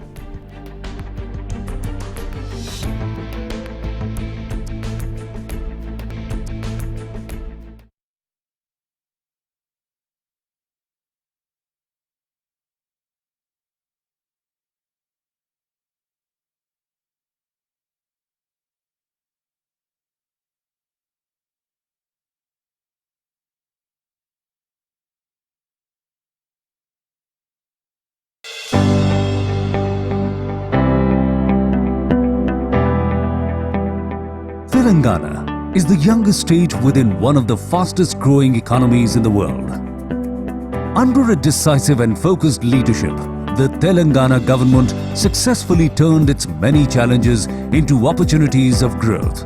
In the process, the state of Telangana has not only achieved many notable firsts in our country, it has also transformed itself into the most attractive IT investment destination in India. Telangana's IT exports growth rate was in fact higher than the national average growth rate. Hyderabad, the capital city of Telangana, is also home to global IT giants Microsoft, Google, Amazon, Facebook, Uber, IBM, Oracle, Deloitte, Cognizant, Infosys and TCS. Hyderabad is all about 4 C's: culture, climate, convenience and cost. In 2008, TCS used to have less than 5,000 employees in Hyderabad, and today we have more than 33,000 employees working from the city. So the growth has been more than 8 times. The infrastructure has been definitely well planned and has been very important for us to be able to grow this team here. Hyderabad has over 1,200 IT companies, large and small, which together employ close to 400,000 professionals, besides supporting an indirect employment to over 650,000 people. The Telangana government has launched several unique initiatives to ensure all-round development of IT and electronic sector in the state. The Telangana Academy for Skill and Knowledge, TASK, is the first initiative of its kind in the country. A unique skill development program envisioned and executed under the guidance of Sri K.T. Ramarao. TASK addresses skill gap and equip youngsters for new age jobs. task's main objective is to offer quality human resources and services to IT and ITES sectors. T-Hub is the largest incubation center in India with an area of over 70,000 square feet, initiated by Shri K.T. Rama Rao, with the vision of building a distinct one-stop destination to facilitate mentorship, funding and many other startup provisions by business leaders from around the world. T-Hub is a unique partnership between the Government of Telangana and premier academic institutes such as ISB, IIIT Hyderabad and Nalsar. In its second phase, T-Hub will be expanded to 300,000 square feet facility with state-of-the-art amenities for startups. A revolutionary, path-breaking move, the TSI Pass is a state government initiative which provides single window clearances, that is, minimum inspection, maximum facilitation for projects. The IT Minister of Telangana, Shri K.T. Rama Rao, is scripting this development story with a focused strategy to foster a business-friendly environment, increase investments and employment, and enhance the quality of life of the citizens. Mr. K.T. Rama Rao personally met the top brass of 30 leading companies including Microsoft, Google, Amazon, Adobe, Cisco and Oracle to set up their operations in Telangana. The Telangana government has signed significant MOUs with major corporations locally and globally to assist expansion of their operations in the state. Telangana is on a fast track to becoming the world's top destination for electronics, while also showcasing potential as an ideal hub for IT and IT-enabled operations. Out of the top 5 tech companies, highly valued tech companies in the world, 4 of them have chosen Hyderabad as their destination to set up their largest base outside of the US. There are still some more in the pipelines. There's still some more plans. There are still some more, discussions which are ongoing. So we are very hopeful. We are very, very keen to also ride the next waves of growth. The government of Telangana aims to enable companies and citizens to take the best advantage of the cutting-edge technologies available now and what would come in the future. To name a few initiatives proposed within the ICT framework, transforming the city of Hyderabad into a global data center hub.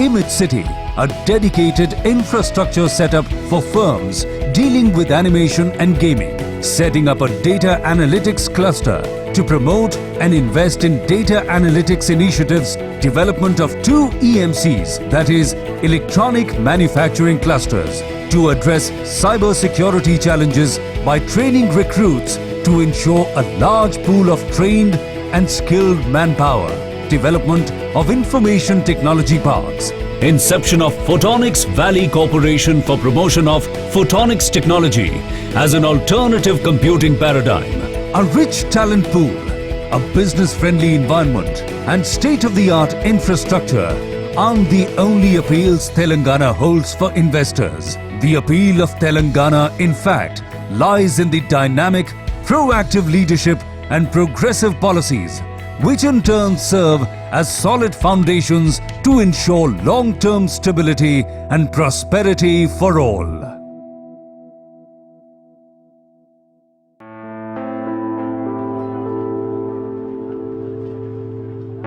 आप सोचते हैं कि India में बाल मजदूरी नहीं रोका जा सकता है ना, लेकिन मैं आपको बताती हूँ कि इंडिया में एक ऐसे बाल मजदूरी रोका जाता है।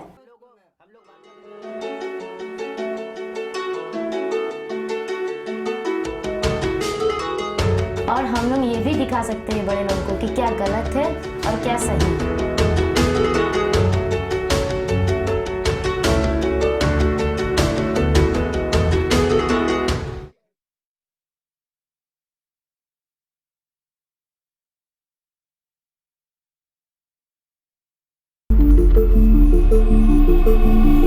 India is one of the fastest growing markets for electronics in the world. Very soon, India is going to pay more for electronics than for oil in imports. There is a huge potential to manufacture electronics in India to meet the domestic demand. Telangana, the youngest state of India, is creating the conducive atmosphere for electronics manufacturing in the country. With PSUs like BHEL, ECIL, CDAC and semiconductor companies like Nvidia, Motorola, Qualcomm, AMD and Cypress, Hyderabad houses more than 250 electronic companies employing nearly 50,000 professionals. Hyderabad has attracted investments from mobile manufacturers like Micromax and Cellcom with the promise to create a mobile manufacturing hub in the state and create employment of 160,000 people, cementing its position as a promising electronics investment zone on the global map. The government of Telangana is developing 2 electronic manufacturing clusters spread over 910 acres at E-City and Maheshwaram Science Park in Hyderabad. These clusters are close to the airport and Outer Ring Road. The government of Telangana's electronics policy 2016-2020 aims to create a well-entrenched and sustainable ecosystem for electronics design and manufacturing, providing the right kind of policy incentives and creating the best in ease of doing business environment. Make in Telangana, make in India.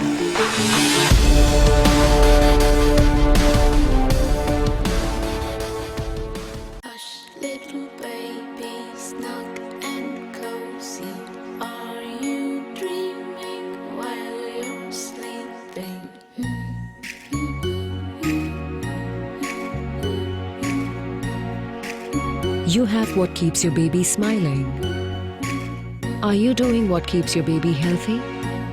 Full vaccination in the first year gives your child the best start in life. Don't forget, always vaccinate.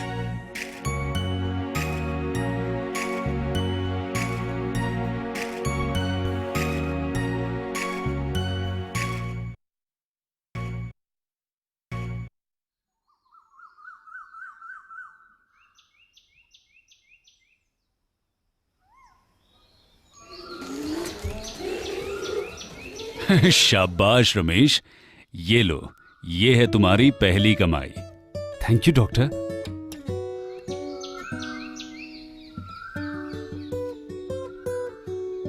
आ गया बेटा? हाँ माँ, ये है मेरी पहली कमाई से आपके लिए उपहार। माँ, आज से हमारे अच्छे दिनों की शुरुआत हो गई। खूब तरक्की करो बेटा। हाँ माँ, अच्छा चलो, अब मैं ये खुशियाँ अपने दोस्तों के साथ भी बांटता हूँ। अरे रघु! अरे रमेश! लो रघु, ये तुम्हारे लिए। वाह, कोई खास त्योहार है क्या? अरे नहीं नहीं, अच्छे दिन आ गए हमारे, और तुम्हारे भी। मेरे भी? पर मुझ 12th पास के क्या अच्छे दिन। अरे, तुमने प्रधानमंत्री कौशल विकास योजना के बारे में नहीं सुना क्या? इस योजना के अंतर्गत 30 से भी ज्यादा सेक्टर्स हैं जिनमें हम अपने हुनर के अनुसार ट्रेनिंग ले सकते हैं। हमारे साथ साथ 24 लाख और युवाओं को भी इस योजना का लाभ मिलेगा। अरे वाह, तो क्या मेरे डिजाइनर बनने का सपना पूरा होगा? हाँ बिल्कुल, क्यों नहीं। अप्लाई कैसे करते हैं इस योजना में? अरे बहुत आसान है, बस NSDC के नंबर 088000555555 पर मिस्ड कॉल दो या वेबसाइट www.pmkvyofficial.org से अपने नजदीकी हुनर शिविर के बारे में जानकारी पाओ और फिर किसी भी नजदीकी मान्यता प्राप्त PMKVY ट्रेनिंग सेंटर में जाकर एनरोल करो। सिंपल। यही नहीं, कोर्स पूरा होने पर तुम्हें सरकार द्वारा प्रमाणित सर्टिफिकेट और स्किल कार्ड मिलेगा, जिससे तुम्हें नौकरी मिलने में आसानी होगी। वाह, ये तो काफी अच्छी योजना है। हाँ बिल्कुल, और इस योजना का लाभ यही नहीं खत्म होता। कोर्स पूरा होने पर तुम्हें सरकार के द्वारा नकद इनाम भी मिलेगा, जो तुम्हारी फीस भरने में काफी मदद करेगा। अच्छा, मैं आज ही इस योजना के बारे में सारी जानकारी प्राप्त करता हूँ। चलो, अब मैं ये खुशियाँ और दोस्तों में भी बांटता हूँ। लो, ये तुम्हारे लिए और तुम्हारे लिए। अपनी पात्रता पर आधारित अपनी पसंद के पाठ्यक्रम हेतु किसी PMKVY एफिलिएटेड ट्रेनिंग सेंटर में नामांकन कराएं।